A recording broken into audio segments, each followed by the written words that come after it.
Nanginginig ang aking buong pagkatao. Ikaw ba di Pechay? Para akong nakipaglaplapan sa bangkay eh. Hindi nakakatuwa ang lasa. Lasang pang siraulo. Kasalanan ko to eh. Kung di ko na lang sana sinabi na gusto ko makakita ng aswang, hindi sana hindi tayo makakaisip na iwan siya. Kasalanan ko to. Kasalanan ko. Bakit ganyan kayo mag-usap? Magkaibigan ba kayo? Wala akong kaibigan na ganyang kapagit. Kumanda ka sa akin, aswang. Tatapusin na kita.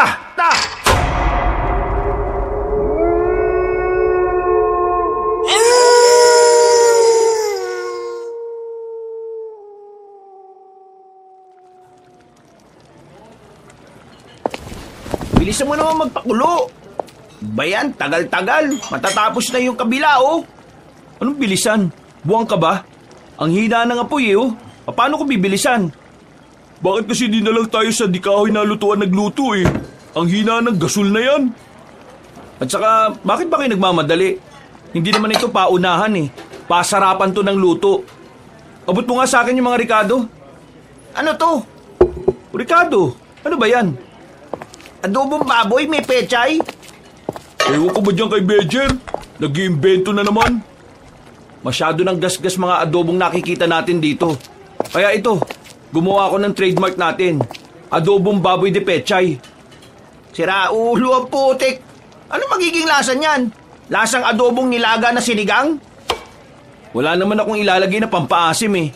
Pinagsasasabi mong sinigang. Akin na nga. Diyos kong bagal. Wala akong nagawa eh. Sabi niya susubukan niya raw na adobong may pechay eh. Ay naku, hayaan na nga natin yung siraulong yan. Hoy, kapag tayo nanalo, makikinabang din naman kayo eh. Kaya suportahan niyo na lang ako. Tayo? Mananalo sa ganyan? Ewan ko sa'yo. Nasa kalagitnaan ng isang kompetisyon ng pasarapan ng lutong adobo ang tatlong binata. Ang kompetisyon na ito ay tradisyonal sa kanilang lugar. Ginaganap ito taon-taon bilang parte ng pagdiriwang ng 7 araw na pista sa kanilang lugar. 5 beses nang sumali ang tatlong binata sa kompetisyon na yon pero ni minsan hindi sila nanalo. Masyado kasing magagaling ang matatandang nakakaharap nila sa pagluluto. Habang sila, paiba-iba ng lasa kada taon. Nang matapos na nila ang kanilang adobo, agad na tumungo ang tatlo sa bakuran ng barangay kung saan naroon ang mahabang lamesa. Nakalatag na rin doon ang ibang mga adobong luto ng mga kalaban nila. Paglapag pa lang nila ng kanilang dalang mangkok, nilapitan na sila ng matandang si Mang Ben. Isa itong kilalang kusinero sa bayan na siyang huhusga sa lahat ng kanilang luto. Ano ito? Bakit ako nakakakita ng pechay na tila ngumikit at bumabati sa akin? At ang sabi ng pechay eh, Mang Ben, kilalanin mo ako bilang bagong sangkap ng adobo. Ako ang pechay, ang gulay na nagbibigay kulay sa ating masalimuot na buhay. Naintindihan ko po kung naninibago kayo sa inihain namin. Pero saka nyo na po husgahan sana kapag natikman nyo na.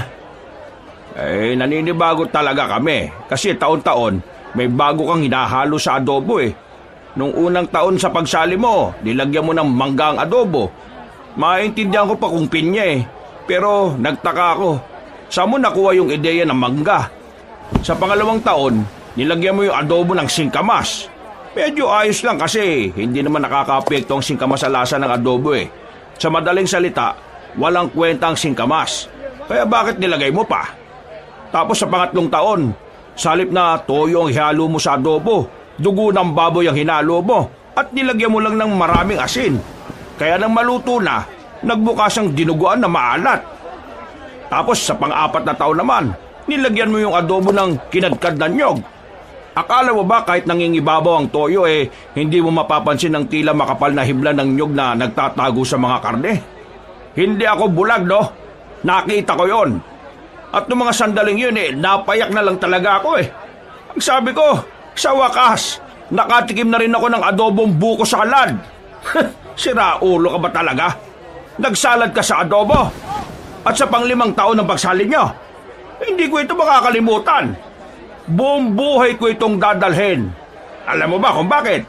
Kasi hindi ako makapaniwala na may isang nilalang sa mundong ito na may kakayahan na haluan at gawing toyo ang alak. Gumawa ka ng adobong alak. Alam mo, sobrang sarap eh. Sobrang sarap mong sapakin. Dahil sa ginawa mo. Munti ka na akong malasing sa galit eh. Sa halip na toyo, pinagsabaw mo yung alak at dinaluan mo pa naman ng maraming asin. Anong klaseng utak meron ka? Tapos ngayon eto, pechay? Hampasin kaya kita ng pechay ni Aling Pureng. Ha? Napapakamot na lamang sa ulo si Bedger. Lahat naman kasi ng sinabi ni Mang Ben ay puro katotohanan lamang. Pinagtatawanan tuloy sila ng mga nasa barangay. Pati na rin ang matatandang kalaban nila sa paligsahan ng pagluluto. Pero walang pakialam si Bedger. Sa kanyang paniniwala, ang mga taong palaging sumusubok ng bago ay ang mga taong may malaking tsansa na magbago rin ang buhay. Dagdag niya pa, ang mga taong ayaw sa pagbabago ay ang mga taong takot harapin ang tunay na hamon ng buhay. Makalipas ang ilang sandali, natapos na rin ang lahat ng contestant sa pagluluto. Nakalatag na ang halos 10 mangkok sa mahabang lamesa. Si Bedger lang ang tanging lalaki at mas nakababata. Lahat ng kalaban niya ay mga senior citizen na. Matatandang tipong sa pagluluto na kumulubot ang muka. Yung mga tingin sa kanya ng mga kalaban niya, para siyang lalamunin ng buhay. Parang nang iinsulto, tila minamaliit ang luto niyang adobo. Pre, sigurado bang may palag tong adobo natin? Tingnan mo yung sa kanila oh. Yung adobo nila parang ihahain sa hari eh. Itong adobo natin, parang sa aso't pusa lang eh. At saka pre, tingnan mo oh. Unang tingin pa lang ang sarap ng tikman. Eh yung atin, parang ang sarap sapakin nung nagluto. Alam niyo kayo, para kayong mga timang no? Sa halip na suportahan niyo yung gawa natin, kayo pa mismo yung unang nanlalait eh. Eh kasi naman pre, bakit ba hindi ka nalang magluto ng pangkaraniwang adobo? Hindi naman yan experiment eh. Lagi ka nalang may pauso. Tingnan mo Bedger oh, tayo lang yung pinagtatawanan dito eh. Pabayaan mo sila. Ayaw lang kasi nila ng pagbabago. Eh ano naman kinalaman ng pagbabago rito? Ang pagbabago, dapat sinisimulan natin sa maliliit na bagay. Ang paraan ko ng pagbabago sinisimulan ko sa adobo. Pagbabago para sa tradisyon ng mga adobo. Gawing normal ang paglalagay ng mga bagong sangkap. Ewan ko sa'yo, sira ulo. Hindi nagtagal ay nagsimula ng tikman ni Mang Ben ng mga luto. Kada titikman ni Mang Ben ng ibang adobo, para itong mababaliw sa sarap. Naluluha pa sa sobrang saya. Namumula mukha nito sa sobrang kilig. Pero nang tumapat na ito sa adobo nila Bedger, biglang nawala ang ngiti nito. Sumeryoso ang buong paligid. Pabalik-balik ang tingin ni Mang Ben kay Bedger at sa adobong gawa ng binata. Hindi ko alam pero pakiramdam ko sisirain dito ang katinuan ko ngayong araw eh.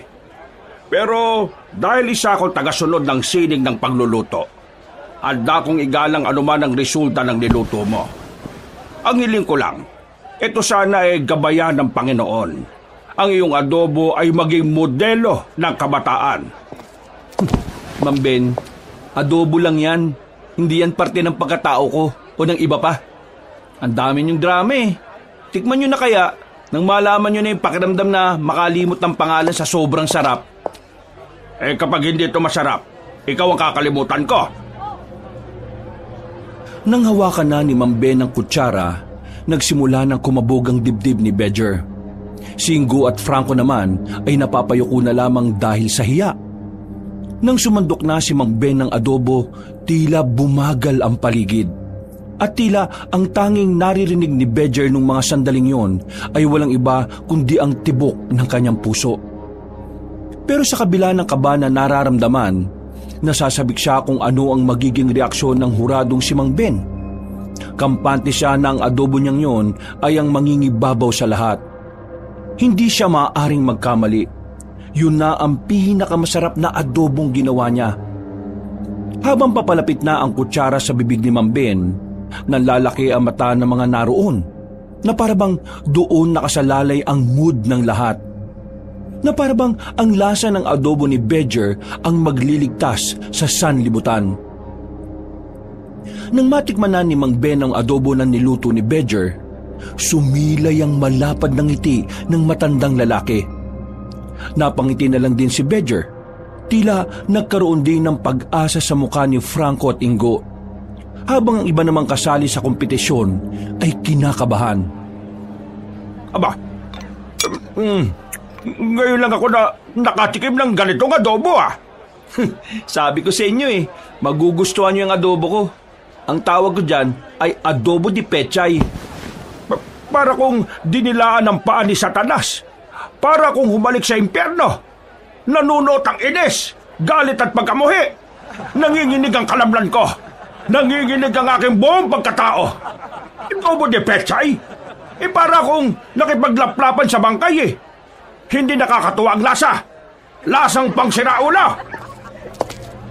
Nawala ang ngiti ni Bedger nang sabihin niyo ni Mang Ben.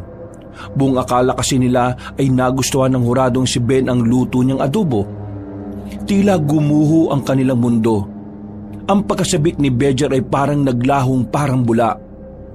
Nagtatawanan ng mga tao sa paligid, maging ang mga kalaban nila sa kompetisyon.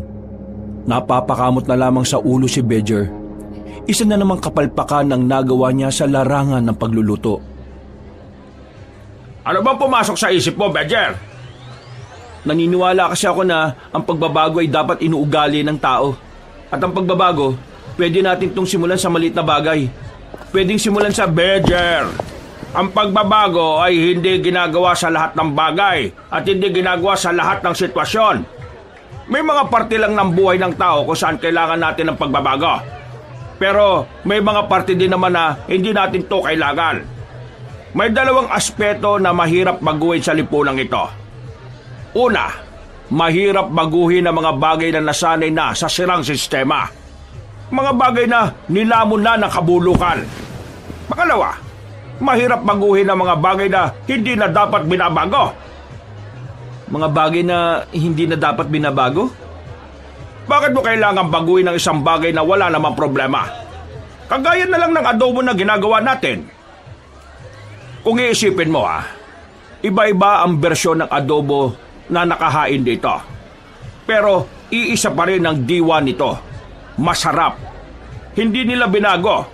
Bagkos, dinagdagan lang nila ito. Kumbaga sa tao character development ang tawag nila dito. Na-develop mo ang bagong kakayahan at personalidad na makakatulong sa pag-usbong mo bilang tao. Ganon din sa niluluto natin. Mananatili ang orihinal at tradisyonal. Pero maaari natin silang paunlarin. Kitam? Hindi natin sila binabago. Pinapaunlad lang natin sila. Pero ang ginagawa mo, binabago mo ang adobo. Gumagawa ka ng sarili mong bersyon na kung saan binubura mo na ang tunay na pagkakakilanlan ng adobo. Tandaan mo, Bedger ang pagbabago na bumubura sa pinagmulan ay kapatid ng paglimot sa pinag-ugatan. Magbago ka ng pananaw, Bedger. Pero hindi mo kailangan baguhin kung sino ka dahil walang mali sa'yo. Nasa pananaw mo lang sa buhay. Napapatango na lang ang ibang mga matatanda na naroon. Kahit ang kapitan ng barangay ay sumang-ayon sa sinabi ni Mang Ben. Samantala, nakaramdam naman ng tuwa si Bedger.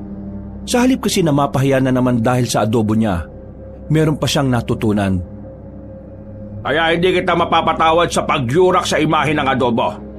Hindi mo ba alam na ang adobo ay ang pinakakilalang pagkain ng mga Pilipino? Isa kang lapastangan na lagyan ng pechay ang adobo. Napapakamot na lamang si Bedger ng mga sandaling yun. Nang matapos na ang kompetisyon, lumabas na rin ang resulta. Kagaya ng mga nakaraang taon, huli na naman sa listahan ng adobo di pechay ni Bedger. Bagsak ang kanilang balikat nang bumalik na sila ng bahay. Pre, di naman kasi lasang adobo yung niluto mo Ang pait. Masyadong kumatas yung pechay. Bakit ba kasi hinaluan mo pa ng pechay Kasusunod pre, huwag ka na lang sumali kung maglalagay ka na naman ng kung ano-ano sa adobo. Sasali pa rin ako, lalo na ngayon. Alam ko na ang tunay na kahulugan ng pagbabago. Ay nako, bahala ka nga. Basta kami mga kaibigan mo nandito lang. Susuportahan ka namin kahit na ano pang ihalo mo. Baka sa susunod, haluan mo naman ng isang buko yung adobo ha. Hindi na talaga kita mapapatawad. O baka mamaya lagyan mo pa ng ampalaya. Maraming salamat sa inyo mga pare ha. Ilang oras ang nakalipas, sumapit na rin ang kinagabihan. Habang nagpapatunaw ng kinain sa tapat ng kanilang bakuran, biglang dumating ang matandang si Ben. Nagkatinginan silang tatlo. Matagal naman na nilang kilala si Mang Ben. Kaibigan ito ng mga magulang nila. Kaya kahit na papaano, meron din silang pinagsamahan. Kaya nga lang, hindi naman sila close sa isa't isa. Ang tingin lang nila sa matandang lalaki ay kilalang manluluto sa kanilang baryo. Oh, Mang Ben, napadaan yata kayo. Bakit po? Hindi niyo ba ako papapasukin?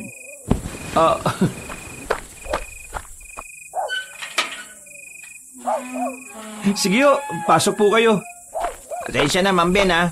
Baka nandito kayo para sermonan kami. Nangako na si Bedyan na hindi na niya lalaruin yung adobo. Kasi alam na raw niya yung tunay na kahulugan ng pagbabago. Hindi ako narito para manermon. Gusto kong tulungan itong kaibigan ninyo. Gusto niyo akong tulungan, Mang Ben? Bakit? May potensyal ka. Ako? May potensyal? Puro nga ako talo palagi Ang pagiging mahusay na manluluto ay hindi naman binabase sa kung gaano karaming tropeyo ang natatanggap sa mga paligsahan. Para mas maging mahusay ka manluluto, kailangan mong maintindihan ang pinakadiwa ng pagluluto. Sa pagdanais mong magkaroon ng pagbabago sa adobo, napagtanto ko na ang utak mo bilang kusinero ay malawak. Nagawa mong bigyan ng kahulugan ng pagbabago sa sarili mong paraan na may koneksyon sa pagluluto. Kahit na mali, pero nakita kong pagmamahal mo sa pagluluto. Nakita kong kaya mong mas bigyang buhay ang larangan ng pagluluto. Kaya naman, naisip ko na tulungan ka. Tutulungan niyo ako na maging magaling sa pagluluto? Hindi. Ha? Tutulungan kitang makilala ang sarili mong estilo sa pagluluto. At para magawa mo yon, kailangan mo ng mga bagong sangkap. Nang sa ganun mas maging angat sa iba ang bersyon mo ng adobo. Meron pang huling kompetisyon sa huling araw ng pista. Sumali ka ulit. Saan ko naman mabibili yung mga bagong sangkap na sinasabi niyo? At anong mga sangkap yun? Ang unang sangkap, dahon ng buang, bawang na galit, sibuyas na baog, at ang huli, luya ng bruha. Ano ho? Seryoso ba kayo sa mga sangkap na yan? Dahong buang, bawang na galit, Sibuyas na baog? Ang putik. Nireregla din ba yung sibuyas na yan? May luya pa ng bruha. Pambira. Pinagtitripan niyo yata kami. Tingin niyo pupunta ako rito para pagtripan kayo. Hindi ako nagsasayang ng oras para sa katarantaduhan. Bakit kasi ganun yung mga pangalan ng mga sinabi niyong sangkap? Paliwanag niyo nga. Iilang kusinero lang ang nakakaalam ng tungkol sa mga sangkap na yan. At yun din ang sangkap na ginagamit ko hanggang ngayon. Pero, sige, ipapaliwanag ko muna sa inyo. Kaya tinawag na dahon ng buang, dahil ang dahon na yon ay nag-iiba-iba ng forma kada araw. Kung minsan nakabulatlat, kung minsan naman nakatupi. O di ba, parang buang. Ha? Paano naging buang yun? Yung bawang na galit naman, kaya sa tinawag na galit, ay hindi sila makakadikit. Yung mga bunga ng bawang, makakahiwalay. Para silang magkakagalit. Ang sibuyas naman na baog, tinawag siyang baog dahil meron pang maliit pang sibuyas sa bandang ilalim niya. Bale, isang malaking sibuyas. Tapos, may maliit na sibuyas na nakadikit sa kanya. Pinaniniwala na kaya hindi lumaki ang isang maliit na sibuyas kasi bago yung malaking sibuyas. Yung luya naman na bruha, narinig ko lang na gano'n ang tawag doon ng ibang kusinero. Parang yung unang nakatuklas kasi noon parang bruha. Ho? Seryoso kayo talaga dyan? Kung ayaw niyong maniwala ay bahala kayo. Uwi na nga lang ako. Teka, hindi. Naniniwala naman ako eh. Anong kailangan namin gawin? Saan mabibili yan? Baka mabibili yan sa siraulong palengke. O baka naman sa may kabag na talipapa. Uy, manahimik ka muna kayong dalawa. Matatagpuan niyo ang mga sangkap na ito sa bundok ng Burgos. Doon niyo makukuha ang mga sangkap na yan. Ha? Ang layo nun dito ah. Isipin mo na lang kung gaano kalayo ang nilakbay ko para lang doon. Pero tingnan mo naman ako ngayon. Matagumpay akong kusinero. Pero hindi ang distansya ang dapat niyong intindihin. Meron pa kayong isang problema na kailangan niyong paniwalaan. Problema? Ano naman? Hindi pa nga nagsisimula, problema na kaagad. Hindi basta-basta ang pagkuha sa mga sangkap na sinabi ko. Dahil sa bundok na yon, may mga aswang na gumagala. Sila ang nagbabantay sa kagubatan. Madalas silang namamataan doon. Kaya naman, hindi magiging madali ang pagkuha nyo sa mga sangkap. Kailangan nyong mag-ingat. Mga aswang? Teka, pambihira naman. Bakit naman may mga aswang pa? Matagal na silang naroon. Hindi ko rin naman alam kung bakit may mga aswang doon. Ang alam ko lang, delikado ang pagpunta ron. Pero kung gusto mo talaga ng masasarap na sangkap, kailangan mong kayanin ang mga pagsubok na kakaharapin mo sa pagpunta mo roon. Aswang? Nakakatakot ang mga yan. Bakit? May alam ka ba sa mga aswang? Ang isa kong tiyuhin, yung nakwento ko sa inyo nung na laging umaalis ng bahay nung bata pa ako. Ang kwento-kwento sa pamilya namin, napas lang siya ng mga aswang nung naghahanap siya ng bayawak sa gubat. Kung ganun, delikado talaga ang mga aswang. Paano naman natin matatalo yung mga yun? Nako, para makuha ang sangkap, kailangan natin silang patayin eh. Ma'am Ben, paano mo sila natalo? Hindi ko sila natalo. Nakaiwas lang ako sa kanila. Maswerte ka pala dahil nakaiwas ka sa kanila. Pero, meron na bang namatay doon? Hindi naman sa tinatakot ko kayo Pero, oo, meron nang namatay ron. Hindi ko alam kung ilan. Basta meron na. Kung ganyan naman pala kadelikado yan, huwag na natin puntahan. Baka mamaya mamatay pa tayo riyan eh. Mababangis pa naman ang mga aswang na yan. Sige, ganito na lang. Ako na lang magpupunta na mag-isa. Mas delikado kung wala kang kasama, Bedger. Nababaliw ka na ba? Gusto mo bang mamatay ng maaga? Hindi ka pa nga nagkakasyota tapos mamamatay ka na. Gustong-gusto ko makabawi sa huling paligsahan ng pagluluto. At kung yun lang ang tanging paraan para manalo ko, gagawin ko. Si Ma'am Ben lang din naman yata ang hurado dun Pakiusapan mo na lang. Hindi ako hurado doon. Isa pa, hindi ako napapakiusapan. Kapag pangit ang lasa ng niluto mo, pangit talaga. Pero pre, seryoso ka ba? Kung ang sinasabi nitong si Ma'am Ben na maraming ang aswang doon, di ibig sabihin, malabo mong makuha yun ng mag-isa ka lang. Malamang, mag-isa lang. Hindi nyo naman kasi sasamahan Tinapik na lamang ni Ma'am Ben ang balikat ni Bedger. Ngumiti ito ng malapad sa binata. Ganon din naman si Bedger at saka tumango. Kahit na papaano, nakakaramdam siya ng tuwa sa kanyang kalooban dahil nagmamalasakit sa kanya ang matandang lalaki. Tutuloy ka ba talaga? Oo. Pangarap kong manalo sa kompetisyon, pre. Ayos lang sa akin kung hindi niyo ako sasamahan. Magdadala na lang siguro ako ng mga armas para sakaling may aswang nga makakalaban naman ako. Sige. Samahan na lang kita. Ha? Seryoso ka, Ingo? Sasama ka? Dalawa na kayo mamamatay niyan. 3 na tayong mamamatay kung sasama ka rin. Ayoko nga. Meron pa akong pangarap sa buhay, no? Ayoko munang mamatay dyan. Basta ako, sasamahan ko na lang tong tropa natin. Hindi mo naman kailangan sumama kung napipilitan ka lang, Ingo. Hindi ako napipilitan, pre. Gusto ko rin makakita ng aswang, kaya gusto kong sumama. Ha? Bakit interesado ka sa aswang? Hindi ko alam. Bigla na lang ako naging interesado eh. Tumango na lamang si Badger. Lumipas sa mga araw. Nilibang na lang muna nila ang sarili. Unang araw kasi ng pista sa kanila kaya sobrang dami pang ganap. Nagtungo sila sa mga palaro sa bandang barangay. Nakisali sila sa mga yon. Pero maya-maya lang ay nabagot na rin si Badger. Nagpaalam na muna siya sa dalawa.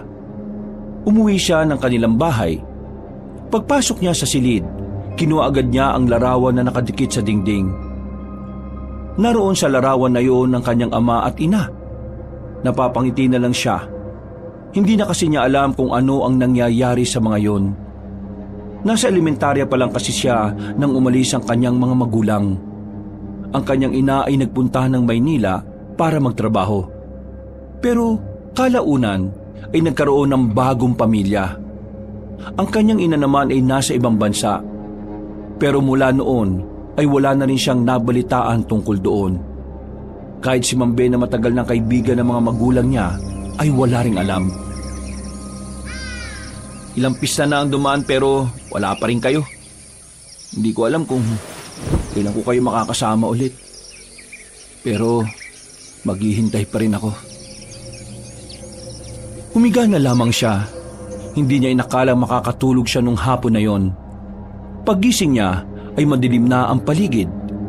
Bumangon siya. Binuksan niya ang bintana. Pagtanong niya sa labas, maingay pa rin ang paligid. Bawat bakuran ay may mga nagdiriwang. Paglabas niya pa lang ng bahay, tinawag na siya ni Franco. Medyo nakainom na ang binata, pero hindi pa naman ito lasing na lasing. Pre! Oh, walang nga. Lasing ka na yata eh. Hindi ako lasing. Singgo ang lasing. Oy, bakit? Nasaan ba Singgo? Tulog na? Sabi ng mga kainuman namin kanina, pupunta raw ng gubat. Akala ng mga kainuman namin, nagbibiro lang Singgo eh. Eh ano naman ang gagawin niya sa gubat? Maghahanap daw ng aswang. Ano? Sira ulo. Hindi naman aswang ang inaalala ko, pre. Ang inaalala ko, baka naman matuklaw ng ahas sa gubat yon. O baka mabagok. Lasing na yun, pre. Gegewang-gewang na maglakad. Kung ano-ano na nga rin na sinasabi. Crush niya raw si Aling Pepang. Sira ulo talaga. Ituro mo nga sa akin saan siya dumaan. Tara. Hindi ko nga alam. Libutin na lang natin. Kahit nakagigising pa lang, hinanap na agad nila ang kanilang kaibigan. Pinagtatatanong nila ang mga nakakasalubong na nakakakilala kay Ingo. Pero ang sabi lang ng mga yon ay dumiretso. Ilang minuto pa ang nakalipas, nakarating na rin sila sa gubat. Sigaw sila ng sigaw ng pangalan ni Ingo pero wala namang tumutugon sa kanila. Habang tumatagal, papalayo na sila ng papalayo sa kanilang baryo. Kaya naman naisipan na rin nilang tumigil na. Hindi na nila kasi alam kung saan na patungo ang direksyon na tinatahak nila. Mabuti pa bumalik na lang tayo. Paano si Ingo? Kung gegewang-gewang na siyang maglakad, baka nandyan lang yan. Hindi na yun aabot dito sa gubat. Naku, nasa na kaya yung tukmol na yun? Hayaan mo na, tara na. Sinimulan na nilang maglakad, pero napatigil sila nang may marinig silang kaluskos. Marahan silang naglakad palapit sa naririnig nila. Mas lalo silang kinabahan na makarinig na sila ng angil. Kumuha na sila ng bato.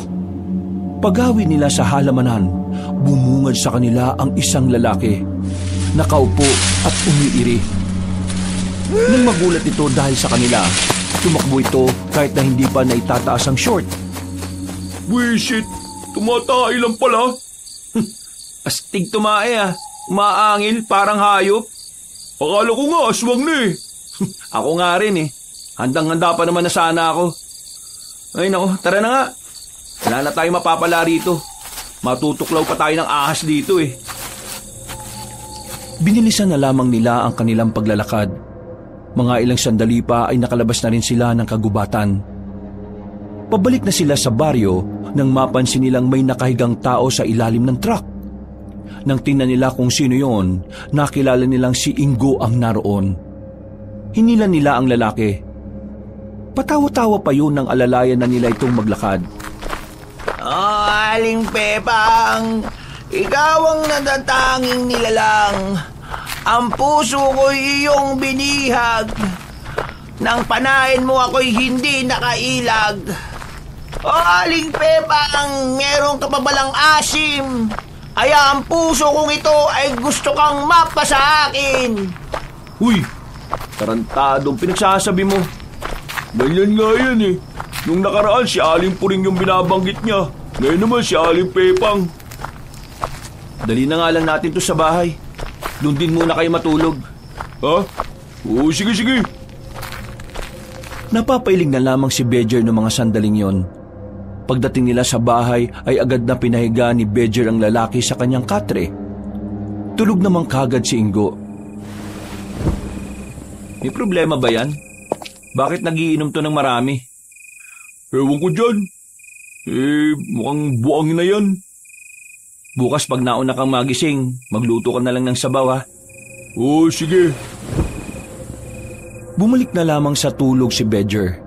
Paghiga niya ay bumalik na naman sa isipan niya ang tungkol sa mga sangkap na kailangan niyang kunin. Pero kapag naiisip niya yon, naalala niya rin ang panganib na maaaring mangyari sa kanya. Aminadong kinakabahan din siya sa magiging lakad nila ni Ingo. Kinabukasan ay maagang nagising ang tatlo. Tutal ay wala naman silang gagawin. Nagluto na lamang sila ng mga order sa kanila. Ang pagluluto na rin kasi talaga ang naging hanap buhay ng tatlo. 4 na putahe ang pinaluto sa kanila para sa paghanda sa pista. Mga bandang tanghali lang ay natapos na rin sila. Ang sakit talaga sa tenga ng tambol na yun. Tumigil pa dito ng matagal. Hindi pa aalis kung hindi tayo nag-abot. Ano ka ba? Buti nga may ganun eh. Kahit papaano masaya ang pista natin kasi maingay. Palibasa kasi mga pinakikinggan mo puro kabalbalan lang eh. Ang tawag dyan, drum and lyre. Puro kabalbalan ng putik. Ikaw nga kapag nalalasing ka, puro senior citizen ang target mo eh. Ha? Pinagsasabi mo? Pinagsasabi ko? Kagabi, tumutula ka pa tungkol kay Aling Pepang. May nalalaman ka pang ano? Ano ba yun, pre? Ganito sinabi niya oh. O Aling Pepang, meron ka pa palang asim. Kaya ang puso kong ito'y gusto kang mapa sa akin. Ganyan na ganyan ang sinabi mo, Ingo. Ha? Tarantado. Hindi ko sinabi yan, oh. Sinabi mo yan. Saksi ang Diyos. Kakaiba ka kapag nalalasing eh. Siguro sa susunod na makainom ka, si Aling Bebang naman ang punteriya mo. Headline, binatang lango sa alak. Sa mga matatanda, may kakaibang balak. Tumigil ka nga. Baka may makarinig pa sa'yo eh. Nagtawanan na lamang sila ng mga sandaling yon. Matapos mailigpit ang mga ginamit nila, lumabas na sila ng bahay. Pupunta sila sa peryahan para kahit papaano ay makapaglibang-libang. Pagdating nila roon, nakita nila si Ma'am Ben na naghahagis ng barya sa isang laro na may bahid ng sugal. Maglalaro din ba kaya? Paano po ba laruin yan? Etong barya, ihahagis mo doon. Kailangan mapasok mo doon sa butas. Dapat walang sayad ha. Kapag nanalo ka, itong 5 mo magiging 100. Ano, gusto nyo bang subukan? Parang kalokohan naman yan eh.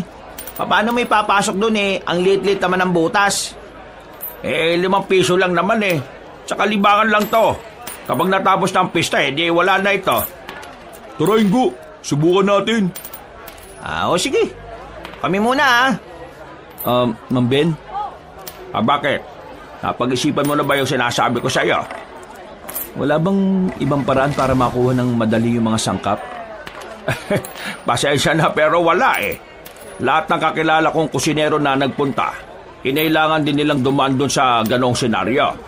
Kaya nga sabi ko, kung ikaw lang mag-isa, delikado. Mas maganda nga na sana marami kayo. Kasi nung ako nagpunta, Marami naman akong kasama eh. Nagkahiwa-hiwalay lang naman kami. Ma'am Ben, ano po bang itsura ng aswang? Itsura? Ay, parang tao rin ang katawan nila. Kaso kapag tiningnan mo yung muka, nakakatakot. Mukhang halimaw. Mahaba yung pangil. Tapos, kulubot ang muka. Mahaba ang tenga nila pero may tulis sa dulo. Basta, hindi ko gano'ng matanda ng mukha nila eh. Basta hindi sila pangkaraniwan. Ganun po ba? Badger, normal lang na matakot. Kahit di naman ako eh. Takot na takot din ako nung nandun na ako sa gubat. Pero nung nakuha ko na yung mga dapat kong kunin na sangkap, abay, sobrang saya ng pakiramdam. Kasi pinaghirapan po eh. Gustong-gusto ko po talagang makuha yung sinasabi nyo eh. Gustong-gusto kong manalo sa kompetisyon. Nakikita ko pagiging desperado at pagiging masikap mo. Natutuwa ako sa iyo. Kaya huwag ka mag-alala. Bago kayo umalis ni Ingo, meron akong ibibigay sa inyo. Po? Ano po yun? Gamit na pwede niyong gawing armas sakaling mapalabang kayo sa mga aswang. Napatango na lamang si Badger. Matapos sila makipaglaro sa perya ay sumama na sila sa bahay ni Mang Ingo. Naghintay lamang sila sa bakuran.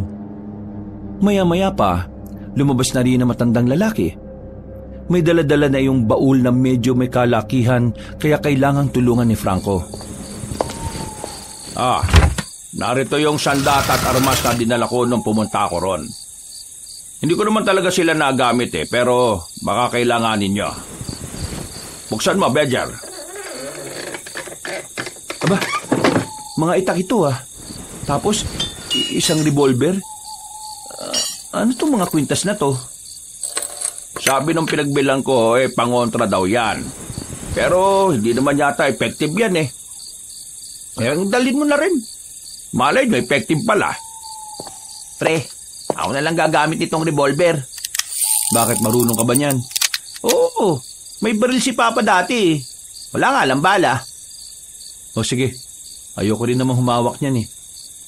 Dito na lang ako sa itak. Ma'am Ben, ano itong isang to? Bakit ang liit? Punya lang tawag nila dyan. Ang sabi naman ng isa kong nabilhan yan, mabisa raw yung ginagamit sa mga aswang nung araw. Ewan ko kung totoo Di ko naman kasi nagamit kaya hindi ko rin alam eh. Kung sa bagay. Pero maraming salamat dito, Mang Badger Malaking tulong talaga tong ginagawa nyo. Naalala ko noon sabi sa akin ng papa mo, tamad ka raw magsaing. Ang sabi ko sa kanya, balang araw matututo kang magluto ng masarap na ulam. At hindi ka ako nagkamali. Kaya mula nung malaman kong nagluluto ka na nga, nakita na kita ng potensyal eh. Pero nabubwisit lang ako sa iyo kasi kung ano-ano ka ginagawa mo sa niluluto mo. Pero alam kong may mararating ka. Kaunting bagay lang sa iyo titino ka na. Maraming salamat sa paniniwala niyo sa akin. Ngayon ko lang naramdaman na may naniniwala sa kakayahan kong magluto. Kung iputo ko kaya sa iyo itong revolver, anong tingin mo sa amin na kasama mo simula pa lang nung umpisa? Oo nga, parang timong to. Siyempre, matik na yan. Ang ibig ko sabihin yung ibang tao na hindi ko naman gaanong ka-close. Marami pa tayong pagdaraanan, Badger. Kaya darating ang punto na hindi na rin ako magiging ibang tao sa iyo. Ngumiti na lamang ang lalaking si Badger. Matapos ang usapan na yon, ay agad na rin silang bumalik sa kanilang bahay. Hindi pa rin makapaniwala si Badger na meron silang ganong klase ng sandata. Hoy, Ingo, ibalik mo na yan dito. Baka mamaya makadisgrasya ka pa niyan. Hindi, marunong naman ako nitong gumamit eh. Sus, akin na yan. Mabuti nang sigurado tayo, no? Baka mamaya mag-inom ka na naman sa labas tapos kunin mo to. Bukas ko na to ibibigay sa'yo kapag aalis na tayo. Napapakamot na lamang sa ulo ang lalaking si Ingo. Pero agad din naman itong binigay ang revolver. Huminga ng malalim si Badger. Hinahanda na niya ang sarili para sa lakad nila kinabukasan. Bandang 12:00, hindi pa rin makatulog si Bedger sa kakaisip. Mula nang marinig niya ang tungkol sa mga aswang sa kagubatan, hindi mawala-wala sa isipan niya yun. Pero kahit na merong kaba sa kanyang dibdib, hindi pa rin natitinag ang kagustuhan niyang makuha ang mga sangkap na sinasabi ni Mang Ben. Mabilis na lumipas sa mga oras. Sumapit na rin ang umaga. Kahit na nagkakasiyahan pa rin sa kanilang baryo, itutuloy nila ni Ingo ang kanilang lakad. Sigurado na ba kayo na aalis kayo? Oo, wala nang atrasan to. Di ba, pre? Oo, wala na talagang atrasan. Paano kung may mangyari sa inyo doon? Baka nakakalimutan nyo aswang yung pwede nyo makaharap.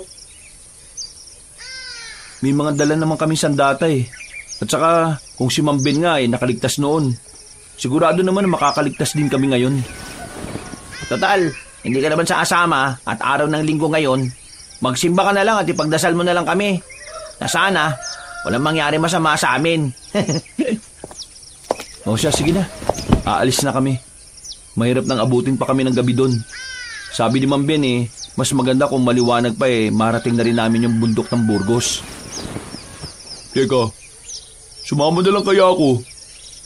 Huwag mong pilitin ang sarili mo kung nag-aalangan ka. Baka mas lalo ka lang mabulilyaso. Oo nga, dapat bukal sa kalooban mo. O sige, sasama ako. Ang kulit mo, wag na nga. Bukal nga sa kalooban ko sumama. Di ba takot ka mamatay? Bakit ka sasama? Para kasama ko kayo.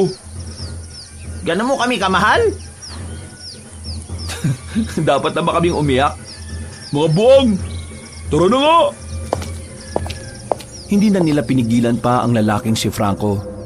Magkakasama silang umalis. Kahit na malayo-layo pa sila sa kanilang destinasyon, nararamdaman na ni Bedger ang kaba niya. Hindi niya yun magawang pigilan. Ito ang bayad Salamat Itong bundok na ito yung sinasabi ni Mang Ben. Nasa bandang itaas pa raw yun Kaya akitin na kaagad natin habang maaga pa. O Franco, handa ka na ba? Walang rereklamo Sasama-sama ka kaya dapat kayanin mo yung mahabang lakaran. Anong tingin mo sa akin, mahina? Tara na! Sinimulan na rin nila ang paglalakad. Pumasok na sila sa kagubatan. Paakyat ang dinaraanan nila kaya mas madali silang napagod kahit wala pa silang kalahating oras na naglalakad. Grabe, ang ganda naman pala nitong bundok ng Burgos Ang sabi nila, nung nananakop ang mga Kastila, naging taguan daw ng mga Pilipinong sundalo tong bundok na ito. Sus, gawa-gawa na naman to ng kwento. Totoo ang sinabi ni Ingo. Alam ko rin ang kwentong yun.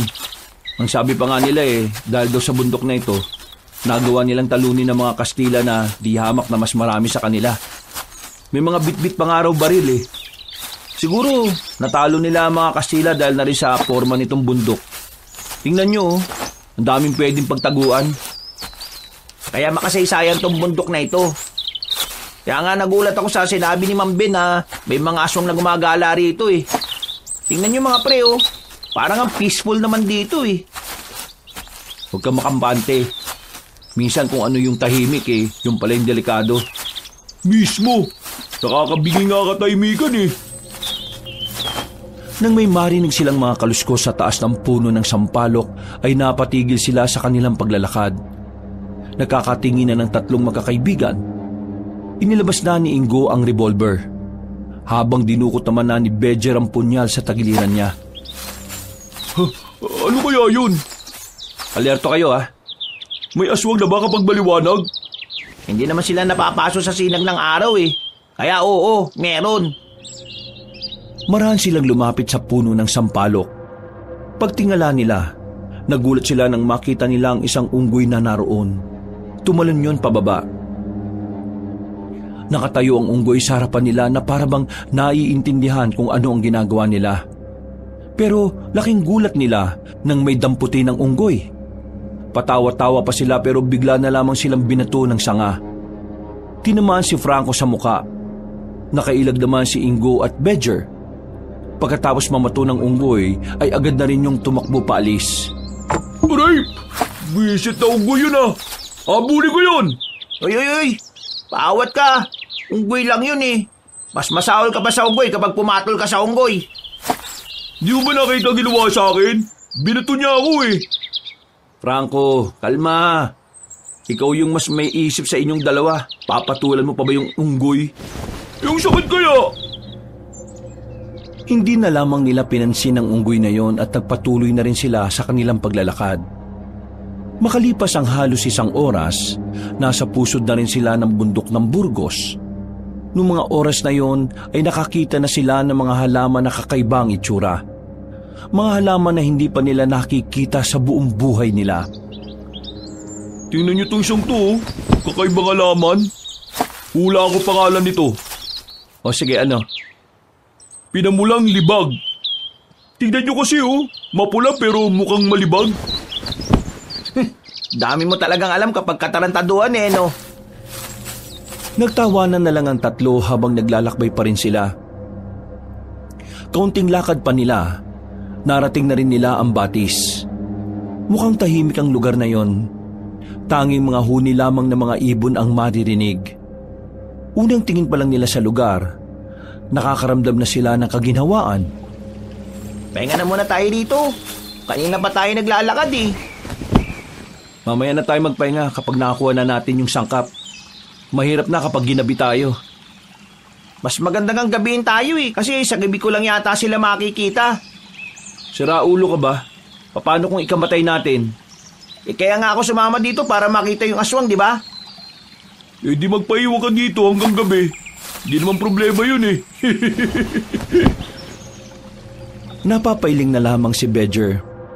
Nang magpatuloy na sila sa kanilang paglalakad, nakita na rin nila sa wakas sa mga taniman ng hinahanap nilang sangkap. Napangiti na lang ng malapad ang lalaking si Bedger. Ito na yung dahon ng buang Pre, ito rin yata yung luya ng bruha. Nakausli eh. Nandito naman yung bawang na galit at sibuyas na baog. Ito na nga. Siguradong mananalo na ako sa huling patimpalak ng pagluluto natin. Oh, nakuha na natin ang gusto mo. Pwede na tayong umuwi habang tanghali pa lang. Teka. Parang may mga kakaiba pang tanim dun Oo nga. Libutin na muna natin. Maaga pa naman eh. Ang usapan natin, uuwi na kagad tayo kapag nakuha na natin yung kailangan natin, di ba? Ang usapan kasi, hindi ka kasama sa usapan. Bigla ka lang naman sumama eh. Kaming dalawa lang naman ni Bedger. Balak pa talaga namin maglibot. Aba, kasalanan ko pa talaga ngayon Ikaligtasan lang naman natin ang iniisip ko eh. Franco, sumama ka na. Saglit lang naman eh. Malay mo naman makakita pa tayo ng mas importanteng sangkap dito. Sige na. Ito naman Huwag ka nga KJ. Tingnan mo naman kung gaano kapayapa itong gubat Wala naman kahit na anong nakakabahala dito eh. Ano pa bang magagawa ko? Alang-alamang umuwi ako mag-isa. Kapag talaga napahabak tayo kasalanan yung dalawa. Ngumisi na lamang si Bedger. Matapos silang makakuha ng maraming sangkap at mailagay sa mga dala nilang garapon, tinumbok nila ang diretsyong direksyon at mga ilang sandali lang, nakakita naman sila ng kakaibang anyo ng mga gulay. Kagaya na lang ng pechay na kulay asul. Meron ding kamatis na iba ang hugis. Hindi pangkaraniwan ang mga nakikita nila roon. Hindi tuloy nila maiwasang hindi mamangha. Pakiramdam nila ay nasa ibang bansa sila dahil sa mga nakikita nila. Pipitas na sana sila roon, pero bigla na lang silang nakarinig ng mga ingay na hindi naman nila alam kung saan nagmumula. Tumingin-tingin sila sa paligid, pero wala naman silang nakitang naroon. Tanging sila lang ang nasa parting yon ng mga oras na yon. Rinig niyo yun? Oo. Saan kaya yun? Pakinggan niyo maigi. Parang nanggagaling sa ilalim ng lupa eh. Ha? Nanggagaling sa lupa? Teka. Oo nga Hindi kaya mga demonyo yung naririnig natin? Demonyo ang putik. Pakinggan mo kasi na maayos. Parang maingay eh. Parang palengke. Oo nga Oh, saan kayo pupunta? Saan pa? E di alamin kung saan galing yung naririnig natin. Ha? Bakit pa? Ano naman yung pakialam nyo ron? Hindi ka ba naku-curious? Curious ako pero hindi na para alamin ko yun. Wala naman tayo mapapala ron eh. Baka mamaya mapahaba pa tayo. Sige na. Kung ayaw mo, dito ka na lang. Kami nang bahala. Hintayin mo kami rito. Ha? Seryoso? Iiwan niyo ako rito? Eh hindi ka rin naman sasama eh. Kaya iiwan ka namin. Babalik naman kaagad kami. Basta wag ka na lang umalis dito. Pambira naman talaga itong mga to. Oh. Basta bilisan niyo ha. Tensyonado ka masyado. Alauna pa lang naman oh. O sige na, aalis na kami. Dito ka lang. Kung aalis ka dito, baka hindi ka talaga namin makasama pa uwi.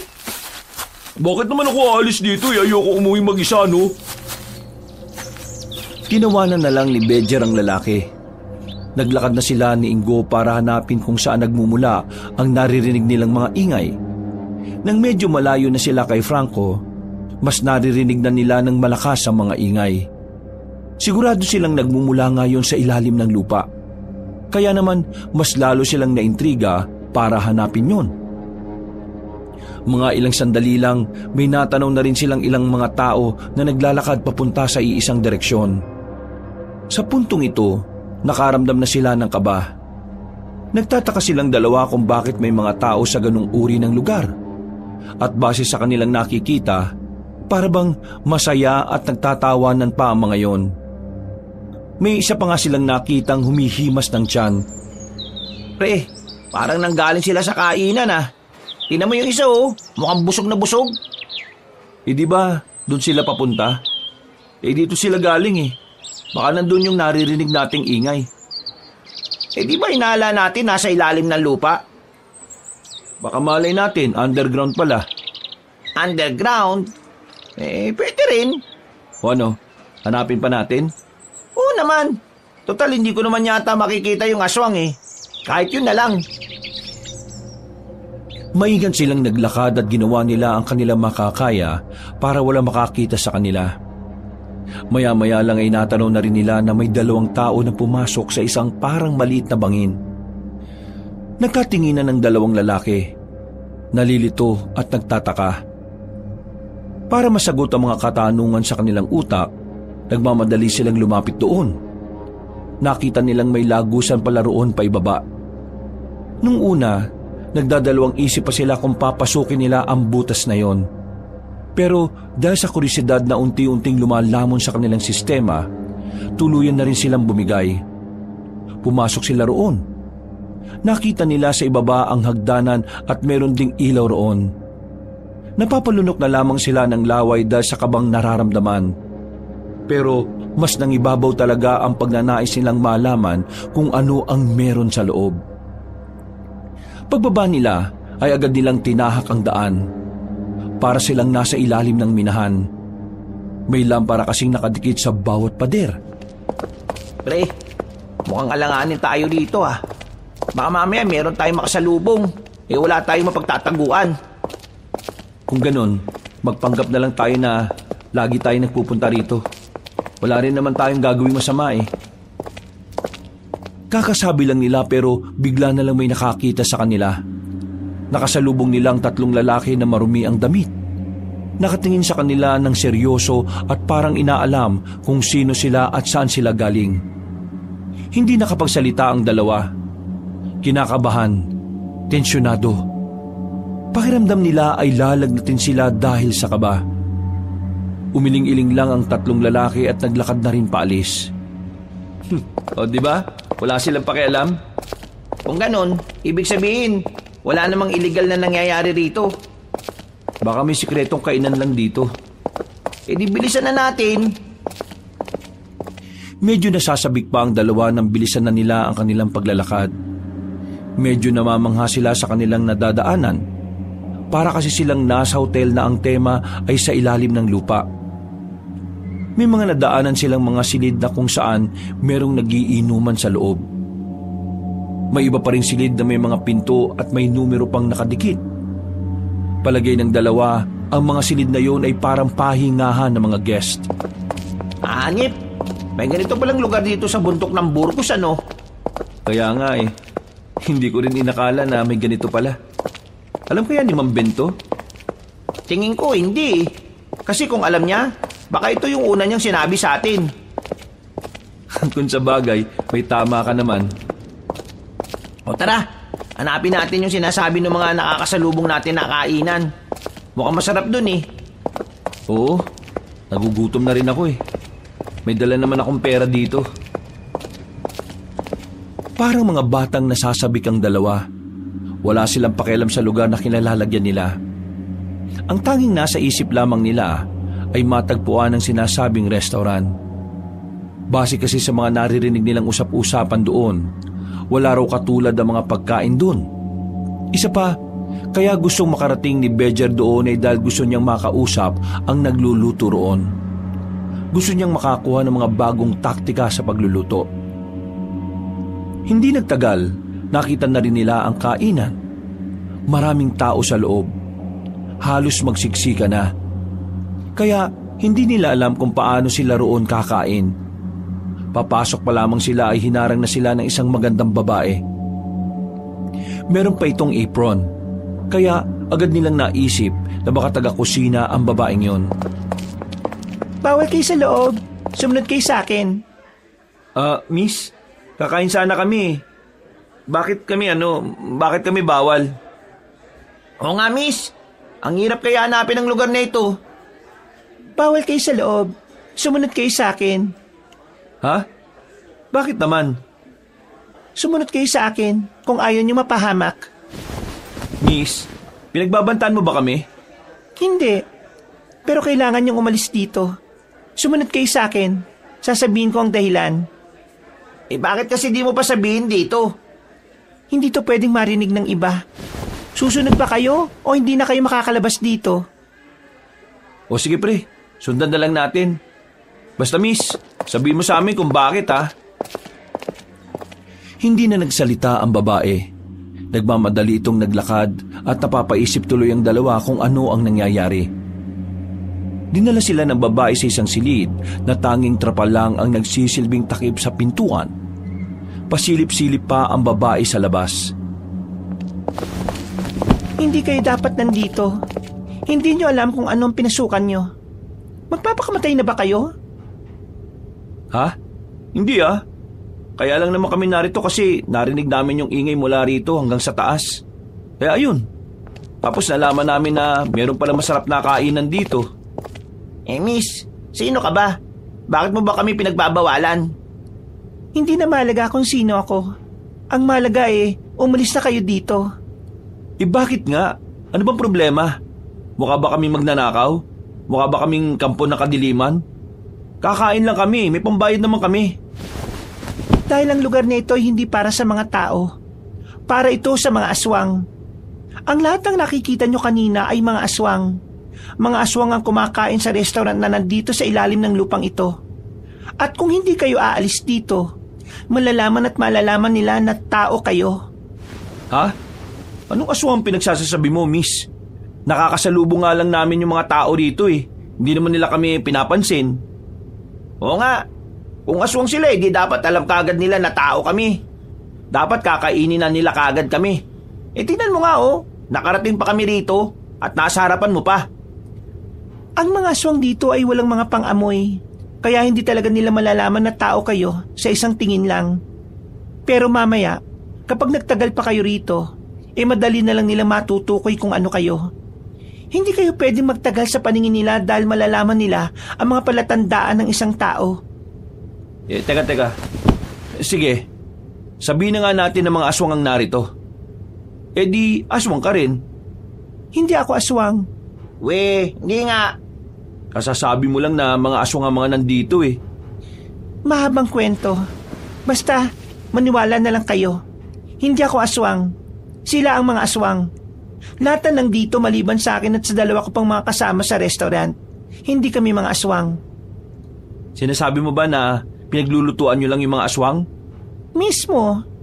Bakit nyo naman gagawin yon? Ang dami niyo pang tanong. Bakit ba hindi nila kayo maniwala? Paano naman kasi kami maniniwala sa'yo? Ngayon ka lang naman namin nakita. Bigyan mo nga kami ng katibayan para maniwala kami sa mga sinasabi mo. Ay nako, sakit naman ninyo sa ulo. Kayo na nga itong nililigtas sa tiyak na kapamakan. Kayo pa itong matigas ang ulo. Bibigyan mo lang naman kami ng patunay eh. Kung wala kami bibigay ng patunay, isa lang ang ibig sabihin nun. Hindi ka namin dapat paniwalaan. O sige, sumunod kayo sa akin. Sunod na naman? Baka mamaya ikaw pala may masamang balak sa amin ha. Gusto niyo ng patunay sa mga sinasabi ko, di ba? Sumunod kayo kung gusto niyo malaman. Patutunayan ko sa inyo na aswang ang mga naririto. Nagkatinginan ng magkaibigan. Wala silang tiwala sa babae. Pero para magkaroon na rin ng katahimikan ng kanilang utak, papatusin nila ang sinasabi sa kanila.